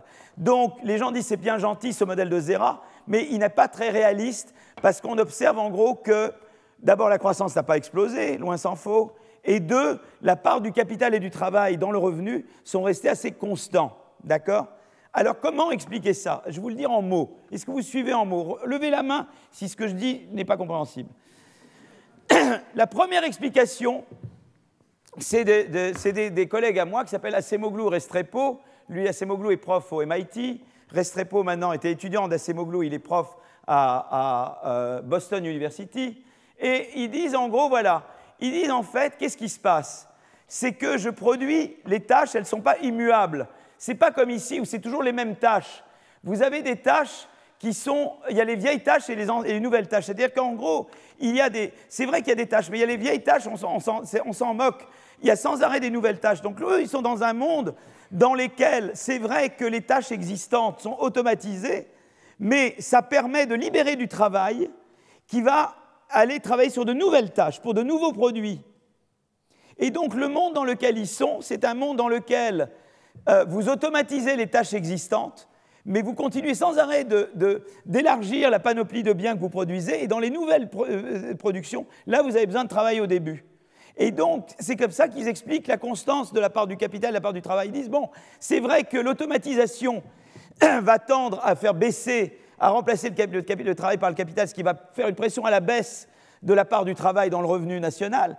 Mais comme il va y avoir sans arrêt des nouvelles tâches où j'ai besoin du travail, eh bien, ça va rétablir la balance. En gros, même, leur mécanisme est le suivant. C'est de dire, à partir du moment où l'automatisation des tâches existantes font baisser les salaires, ou font une pression à la baisse des salaires et du coût du travail, ça accélère la création de nouvelles lignes où j'utilise d'abord du travail. Et ça va rebalancer la demande et ça rééquilibre. Vous comprenez comment ça marche? Ah, mais vous êtes formidable. Vous êtes formidable. C'est génial. Voilà. Et donc, eux, leur explication, c'est ça. C'est que, en gros, et ça explique aussi pourquoi il ne faut pas craindre tellement les nouvelles technologies. Parce que, en fait, c'est vrai que vous détruisez, vous automatisez sur les tâches existantes, mais vous avez toujours des nouvelles tâches. Et en gros, si on veut comprendre, après tout, quand il y a eu la machine à vapeur, les gens avaient peur, et notamment c'est le mouvement ludiste dont je vous ai parlé la dernière fois, les gens avaient peur du remplacement, qu'il y ait des chômages de masse en Angleterre, quand ça a été commencé, eh bien ça n'a pas eu lieu, parce qu'il y a eu plein de nouvelles tâches. C'est les fameuses innovations secondaires, quelque part. Les innovations donnent lieu à des nouveaux produits. Et ces nouveaux produits, on avait besoin de gens, etc. Voyez, et ça a empêché le chômage de masse. C'est ça que les gens ne voyaient pas. C'est qu'ils ne voyaient pas, ils ne voyaient la machine à vapeur que comme supprimant des emplois. Ils ne voyaient pas la gamme de nouveaux produits qu'on pouvait faire à partir de là, qui a empêché le chômage de masse. L'électricité, c'est pareil. Keynes prévoyait, quand il y a eu la révolution de l'électricité, le chômage de masse, qu'il n'y a pas eu non plus. Et maintenant, à nouveau, on a peur qu'il y ait chômage de masse, et il y a des craintes, mais maintenant, c'est vrai qu'il faut réorganiser. C'est-à-dire que maintenant, là où il y a une peur, et c'est réel, c'est qu'il faut adapter le marché du travail et comment on le fait fonctionner avec la révolution de la digitalisation. Ça, c'est tout un débat.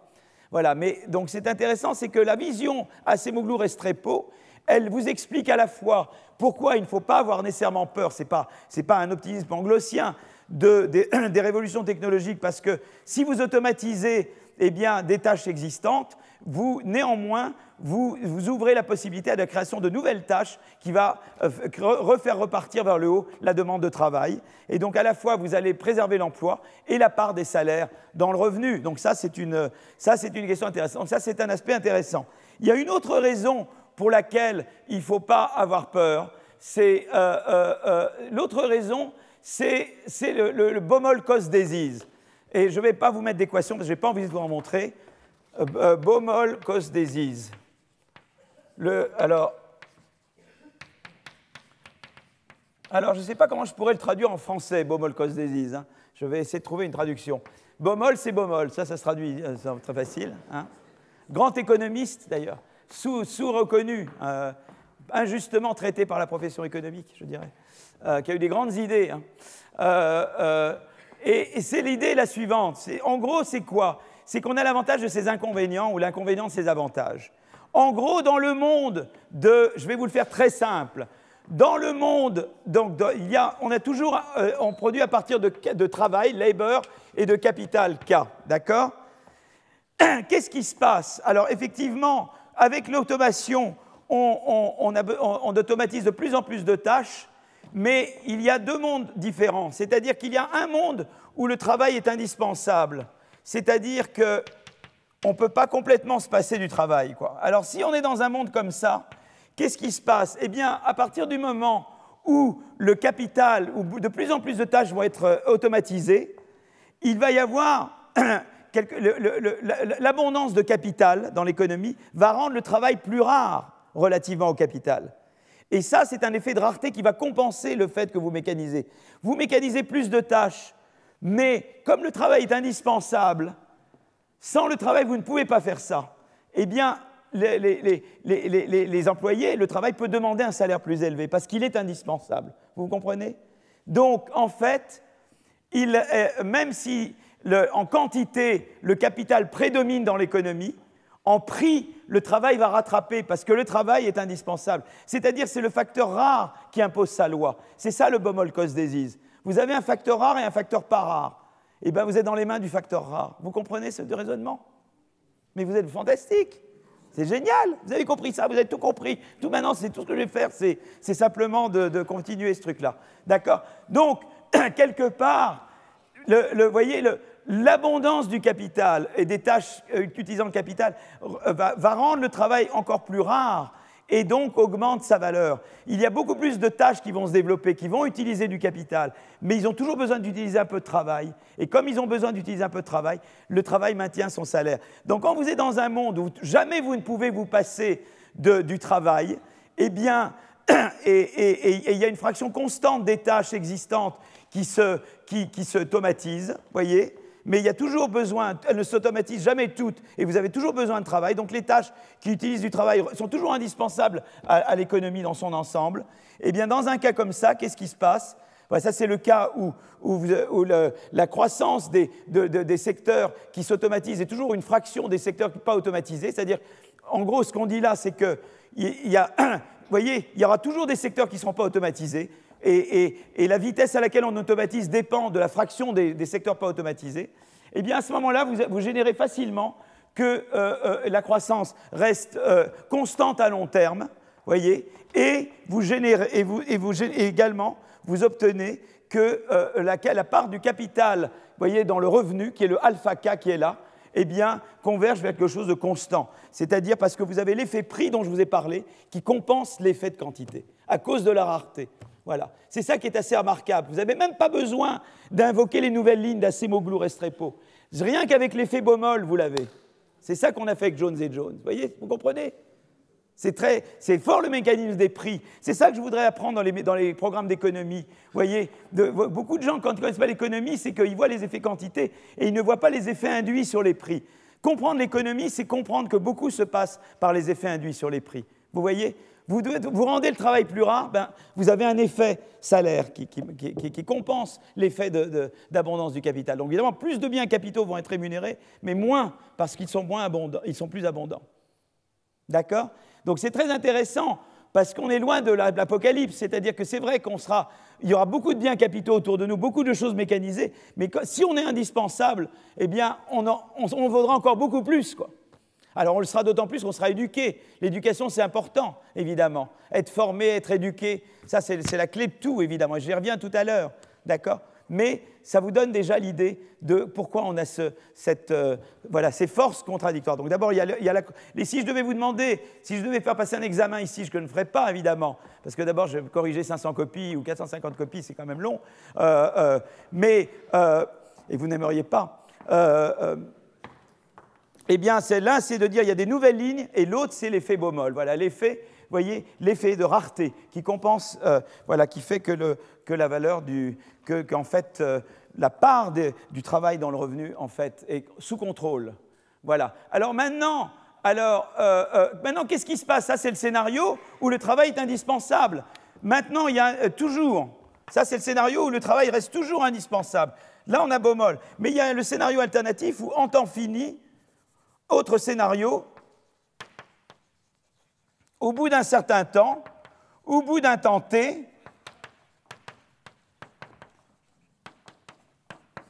on peut se passer de travail. Oh là là, ça c'est embêtant alors. on peut se passer du L dans la production, d'accord? Et alors à ce moment-là, qu'est-ce qui va se passer? Alors à ce moment-là, évidemment, la croissance va exploser. La part du capital n'aura plus de travail et la croissance va exploser. Qu'est-ce qui va se passer à ce moment-là? C'est que il n'y aura jamais avant. Qu'est-ce qui faisait que la croissance n'explosait pas? C'est qu'il y avait toujours le fait que la force de travail était là et limitée pour ralentir la croissance. Vous voyez, je veux dire, la croissance, ils auraient qu'ils avaient le bien de capital, mais ils avaient toujours dépendant de la croissance de la force de travail. Et donc la croissance de la force de travail limitait la croissance totale. Là, si au bout d'un temps fini, vous pouvez vous passer complètement de travail et que c'est juste bien capital, ça veut dire que vous produisez uniquement avec un input qui se reproduit à partir de la production. Et là, alors, la croissance explose, d'accord? Mais on n'y croit pas. On pense qu'on est indispensable, d'accord? Vous voyez comment les deux... Donc, un cas où on n'est pas... Donc, c'est assez intéressant. Le cas où on est toujours indispensable, et là, vous avez Baumol qui joue à fond, et le cas où, au bout d'un certain temps T, le travail n'est plus indispensable, on se débarrasse du travail, et là, évidemment, il y a croissance explosive, et tout le revenu passe au capital, évidemment. Voilà. Donc, ça, c'est le... Alors, je peux regarder maintenant... Ça, c'est sur la croissance, d'accord? Maintenant, je peux regarder les conséquences de l'intelligence artificielle sur l'emploi. Alors là, évidemment, le problème que j'ai, c'est qu'on peut utiliser que les données sur la robotisation. On ne peut pas savoir ce qui se passera dans 30 ans. Je ne peux pas faire d'économétrie du futur. Je peux déjà à peine en faire sur les données passées. Et alors, à ce moment-là, qu'est-ce qu'on fait? Ben, ça, c'est des travaux qu'on a fait donc, avec Simon et un collègue de Simon à l'INSEE. Et donc, qu'est-ce qu'on a regardé? Et Acemoglu Restrepo, un autre papier où ils ont regardé sur les États-Unis. Et d'ailleurs, Simon Margolin est là également. Simon, il y a deux Simon. Simon Bunel et Simon Margolin, ils sont tous les deux là. Voilà.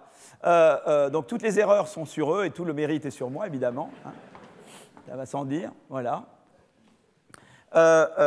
Et on regarde l'impact des robots. Et en gros, qu'est-ce qu'on regarde? On a des régions. On a des municipalités, quoi, ou des départements de municipalités, des zones d'emploi. Et on regarde, en fait, on regarde en fonction de l'augmentation ou pas de la robotisation dans la zone d'emploi, l'évolution de l'emploi. Donc on dit, si la robotisation a augmenté de temps, est-ce que l'emploi a augmenté ou diminué? D'accord? Donc on fait des différences sur des différences. On regarde l'augmentation de l'emploi ou la diminution entre 1995 et 2014 sur l'augmentation de l'exposition aux robots entre 1995 et 2014, d'accord? Et le ICT, c'est TIC, et ça, c'est exposition au commerce. Et on voit que, en fait, globalement, vu là, c'est le fait que dans les endroits qui ont plus robotisé, eh bien, l'emploi, globalement, a décru davantage. Donc ça, c'est plutôt mauvais signe. Je vous avais dit tout à l'heure qu'il y avait vous voyez que l'emploi, il ne fallait pas... Ben là, c'est quand même pas bon. Là, si on voit en ces termes, la robotisation... Ça tend à aller de pair. Ce n'est pas une causalité, c'est une corrélation. Alors, il peut se passer beaucoup de choses dans une corrélation. Ce n'est pas causal, hein, mais on a l'impression que eh bien, les endroits qui ont plus robotisé, eh bien, l'emploi a davantage décru. Maintenant, ça peut être pour beaucoup de raisons. D'accord? En fait, ce qui est passé, c'est que, voilà, pour toutes les industries, l'augmentation de la robotisation. Et ce qui est intéressant, c'est que l'automobile, elle robotise, mais elle se délocalise. Et vous voyez, c'est pour ça que le nombre de robots baisse, vous voyez, dans l'automobile. C'est parce qu'évidemment, ils se robotisent, mais après, ils s'en vont. Donc, évidemment, il y a moins de robots quand ils partent. Hein. D'accord? Donc, donc, on peut regarder les industries sans l'automobile ou l'automobile, vous voyez? Et voilà. Et voyez d'ailleurs, globalement, en France, ça, c'est les robots dans l'automobile. Ça monte et ça baisse à cause de la délocalisation, encore qu'on a moins ça en Allemagne et aux États-Unis, de manière intéressante. Voilà. Donc là, j'ai exclu l'automobile, on exclut l'automobile et on regarde, on l'a fait aussi pour l'automobile, mais c'est surtout si on exclut l'automobile, parce qu'on ne veut pas mélanger la délocalisation avec la robotisation pure. Et on voit que si on exclut l'automobile, on voit toujours qu'il y a cette corrélation négative entre l'emploi et la robotisation. D'accord? Tout à l'heure, je vous avais montré le tableau où je n'excluais pas l'automobile, mais si j'exclus l'automobile, c'est encore plus vrai qu'avant. Mais le truc intéressant, c'est que je peux maintenant regarder l'emploi des gens skilled et des gens unskilled. Donc l'emploi des gens qui ne sont pas qualifiés et l'emploi des gens qualifiés. Et on voit que l'emploi des gens pas qualifiés est très négativement affecté par la robotisation, alors que si maintenant je passe, vous voyez, vous avez des moins avec des étoiles partout, c'est comme au guide Michelin, les tableaux. Hein. Plus vous avez d'étoiles, plus ça mérite le détour. Hein. Voilà. Et quand vous regardez le skilled, eh bien, vous voyez que c'est moins gros. Et dans les spécifications, on contrôle pour la démographie ou les regions d'amis, etc. En fait, c'est pratiquement, enfin, l'effet est beaucoup moins grand ou pas significatif. C'est-à-dire que l'effet est beaucoup négatif, particulièrement sur l'emploi des pas qualifiés. Vous voyez, la leçon de ça, c'est qu'il y a un effet négatif de la robotisation sur l'emploi des non qualifiés. Mais les qualifiés, eux, ils s'en sortent très bien. Donc, leçon, il faut qualifier. Formation professionnelle, éducation, voilà, toutes les réformes qui vont dans ce sens, qui sont bonnes et sont à prendre. Parce que c'est ça qui va nous permettre de passer, vous voyez, de tirer parti de la révolution de l'intelligence artificielle. C'est qu'il faut qu'on ait des gens. Si on a une population pas qualifiée, elle est vulnérable. Si elle est qualifiée, elle est beaucoup moins vulnérable. Voilà. Donc ça, c'est une chose. Et d'ailleurs, alors, il y a eu autre chose après, on regarde au niveau des établissements, mais ça, je ne veux pas en parler trop. On le garde pour maintenant. Voilà, on fait des niveaux, parce que ça, c'est au niveau quand même très zone d'emploi. Et maintenant, on est capable de regarder au niveau de chaque établissement, de chaque entreprise. Et donc, on obtient des choses. Et là, on obtient des effets positifs si on abstrait. Là, ça permet de s'abstraire de la délocalisation. Et on obtient des effets quand même moins négatifs que ce qu'on peut penser. En fait, beaucoup de ça est dû à la délocalisation, probablement. C'est ça qui est aussi la bonne nouvelle. C'est qu'en fait, les effets, surtout sur les qualifiés, sont vraiment pas négatifs et même positifs. Donc, c'est intéressant. Et là, on voit vraiment des effets, si on s'abstrait de la délocalisation, on voit des effets encore vraiment positifs pour les gens qualifiés, quoi. Donc ça, c'est intéressant à savoir. Voilà, alors il y a le dernier point que je voulais faire, c'était la production des idées, c'est-à-dire l'intelligence artificielle, la production des idées. Je vous ai dit tout à l'heure que eh bien, l'intelligence artificielle, elle vous permet évidemment de mécaniser plus, donc vous pouvez remplacer le travail dans la production de biens et services par du capital qui est reproductible. Donc ça, normalement, ça doit stimuler la croissance, bien qu'il y ait le bubble cost disease, d'accord? Eh bien, dans la production des idées, c'est de dire que, vous voyez, vous produisez je ne vais pas écrire une ligne de maths de plus que ce que j'écris là j'en écris une, mais vous produisez en gros... Vous produisez du Y avec du savoir, du capital et du travail, d'accord? On fait comme ça. Ça, c'est le capital, le travail, et ça, c'est le savoir. Et bien là, l'idée, c'est que vous faites croître le A au cours du temps, également en utilisant du travail et du capital. Vous voyez ce que je veux dire? Vous utilisez du K et du L, pas seulement dans la production des biens et services là, mais pour faire croître A, dans le progrès technique, dans l'innovation. Et là-dedans aussi, vous pouvez faire le même raisonnement. Vous pouvez dire, voilà, ou bien le travail est indispensable dans la production de savoir, et j'aurai un bubble cost disease à nouveau, ou le travail, au bout d'un certain temps, je peux me passer de travail, mais y compris dans la production de savoir, et dans ce cas-là, alors j'explose à fond, parce que dans ce cas-là, c'est pas juste que vous voyez, je peux produire du Y, mais c'est que l'augmentation de productivité elle-même peut se passer, au bout d'un temps fini, de travail. Et dans ce cas-là, alors, c'est l'explosion, quoi. Voilà, c'est 2001, mais c'est 2001, pour que 2001, l'Odyssée de l'espace, ça marche bien, il faut Hall qui soit raisonnable. Le problème, c'est que Hall, des fois, devient un peu fou, hein, d'accord? Hall, comment c'est Hall? Comment il s'appelait Hein? Moi, c'était ça, moi, l'intelligence artificielle, non? C'est HAL, non? C'est pas ça. C'était... Voilà. Donc, avec un HAL raisonnable, vous faites tout, quoi. Voilà. Donc, et alors là, vous arrivez, on peut montrer dans ce cas-là qu'on arrive à produire ce qu'on appelle des singularités. Vous voyez, des singularités. C'est-à-dire qu'en temps fini, on arrive à l'abondance complète. Vous voyez?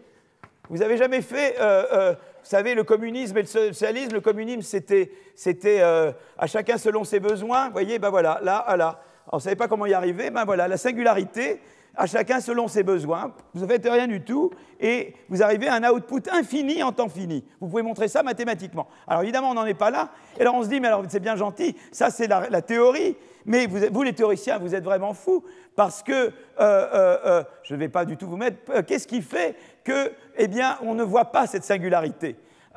Eh bien, d'abord parce que, là, j'ai été très positif, j'ai dit, au bout d'un temps fini, je n'ai pas besoin de travail pour produire des idées. Mais en fait, dans la recherche, on a besoin toujours de gens, parce qu'il y a le côté imagination, il y a le côté... Vous voyez, par exemple, quand j'ai décrit tout à l'heure le fait que je pouvais utiliser l'électricité, pas seulement pour améliorer les arbres de transmission, mais que ça permettait de créer des chaînes de montage. Est-ce que l'intelligence artificielle peut forcément, elle, avoir cette idée-là? Pas forcément. Vous voyez, peut-être là, il faut tout d'un coup, pour changer de manière de raisonner complètement, là, on a besoin donc il y a des inputs à la production ou à la recherche qui ne peuvent pas être automatisés. Et là, on ramène le Bomolkos-Desis, quoi. Tout de suite, il revient, quoi. Oups, voilà. Donc ça, c'est une des forces qui font que ce n'est pas possible. Et on sait qu'on peut améliorer la résolution de problèmes, mais est-ce qu'on peut faire des révolutions kuhniennes? Vous savez, dans l'économie du savoir, il y a ce qu'on appelle des révolutions kuhniennes, c'est-à-dire on change de paradigme. Vous voyez, on cesse de faire de l'updating de ce qui existe, on raisonne complètement différemment. Est-ce qu'une machine peut le faire? Voilà, c'est pas, voilà, pour le moment, non. Mais voilà. Mais donc là, voilà déjà une raison. Alors, il y a d'autres qui pensent aussi qu'il y a une autre raison, c'est que les idées sont de plus en plus dures à avoir. Moi, j'y crois moyennement. Je pense que chaque fois qu'il y a une vague, au début, il y a plein d'idées secondaires. Il y a les innovations secondaires, mais à un moment donné, les innovations secondaires, elles booment à un moment donné, puis à un moment donné, elles s'essoufflent. Et il faut attendre une autre révolution pour qu'à nouveau ça reparte. Mais je ne crois pas que ce soit pour toujours. C'est-à-dire qu'on a un peu ce conflit avec Chad Jones là-dessus. C'est que lui pense un peu est-ce qu'il y croit vraiment encore? Je ne sais pas. Mais lui, il croit vraiment que les idées sont de plus dur à avoir et que c'est un peu très Gordon, quoi. C'est-à-dire qu'à un moment donné, on aura de moins en moins d'idées. Mais ce n'est pas vrai parce que dès qu'il y a un nouveau paradigme, tout de suite, ça s'emballe à nouveau. Et tout de suite, il y a un regain d'innovation. On l'a vu tout à l'heure, les brevets, on a vu que ça s'emballait avec l'électricité, à un moment donné, ça retombe. Et puis, il y a eu l'éthique qui ont refait partir les brevets très fort. Donc, et il y aura quelque chose d'autre demain. Qui peut dire demain qu'il n'y aura plus jamais rien? Il y aura forcément. Donc l'idée, c'est que les idées sont de plus en plus dures à avoir sur chaque vague isolément, mais il y a des successions de vagues. On ne peut pas dire qu'il n'y en aura pas demain, d'accord? Donc voilà, mais voilà une idée. Et alors l'idée aussi, c'est qu'il y a l'idée de la destruction créatrice, c'est-à-dire que si vous avez, là c'est un paradoxe, c'est-à-dire si les chercheurs sont indispensables, soyons dans un monde où on ne peut jamais se passer d'êtres humains pour générer de l'innovation et de la croissance du A, d'accord? Et à ce moment-là, supposons que ça soit la chose suivante. Supposons qu'il y ait exactement... Supposons que ce soit un peu comme dans le modèle qui était au-dessus, là, vous voyez, ce modèle-là. Supposons qu'il y ait un stade où là, on a l'arrivée... Vous voyez, là c'est des machines. Et là, il faut des chercheurs. Vous voyez? Supposez que pour l'arrivée d'une nouvelle General Purpose Technology, mettons-nous dans le cas où pour l'arrivée d'une nouvelle technologie générique, on aurait besoin ou bien le contraire, si vous voulez. Supposons que, vous voyez, qu'un de ces deux, il y a besoin de chercheurs, et l'autre soit intelligence artificielle. D'accord? Eh bien, la crainte, si vous voulez, ça serait que si on accélère trop, moi, je vais être découragé d'améliorer parce que demain, tout de suite, il y aura une nouvelle technologie qui va me remplacer. Vous voyez ce que je veux dire? C'est-à-dire la peur d'une... Vous voyez, en fait, si vous voulez, l'accélération peut aller contre moi. Vous comprenez mon raisonnement? C'est-à-dire, si je pense que je vais être amélioré demain en une seconde, pourquoi je vais, moi, me donner du mal d'inventer quoi que ce soit si immédiatement, il va y avoir quelqu'un qui va arriver à quelque chose qui me rend obsolète? Donc, vous voyez que quand il y a de la destruction créatrice et que l'input humain est indispensable, eh bien, l'accélération peut générer le contraire de l'accélération. Vous comprenez ça? C'est-à-dire que j'ai tellement peur d'être immédiatement remplacé que je ne fais plus rien. Mais comme je suis indispensable, la croissance s'arrête. D'accord? Bon, c'est extrême ce que je dis là. C'est extrême, évidemment. D'accord? Alors, il y a l'autre élément dont je parlerai quand je fais la leçon sur la stagnation séculaire. Je parlerai, mais je vous donne quand même l'argument. Il y a les firmes superstars. Et ça, je vous en parlerai plus en détail. C'est-à-dire, en fait, qu'est-ce qui s'est passé avec l'éthique? Avec l'éthique et la digitalisation, vous avez vu les GAFAM apparaître. Et les GAFAM, ils ont tout monopolisé et ils ont découragé plein de gens. Et ça, c'est une force, en fait, c'est-à-dire qu'au lieu que... Voilà une révolution qui va amener beaucoup plus de croissance de productivité, mais elle est inhibée. Elle est inhibée parce que, en fait, les rentes sont concentrées et que beaucoup de gens sont découragés. Et donc, il y a un renouveau de la politique de la concurrence qu'il faut penser. Il y a quelque part les institutions qui ne suivent pas. Vous voyez, donc ça devait être une explosion, mais comme ces quelques firmes qui en ont profité, elles inhibent tout le reste. Et pour le moment, c'est un des responsables, ou vraiment le principal, disons, du déclin de la croissance de la productivité aux États-Unis. Donc c'est très intéressant, c'est-à-dire que le succès crée ça donne, vous voyez, l'explosion, vous voyez, de technologies avec l'éthique font émerger des très grosses boîtes, des gros réseaux, et ces gros réseaux avalent tout et découragent tout le monde. Et ça a une force qui est au contraire, qui est négative sur la croissance.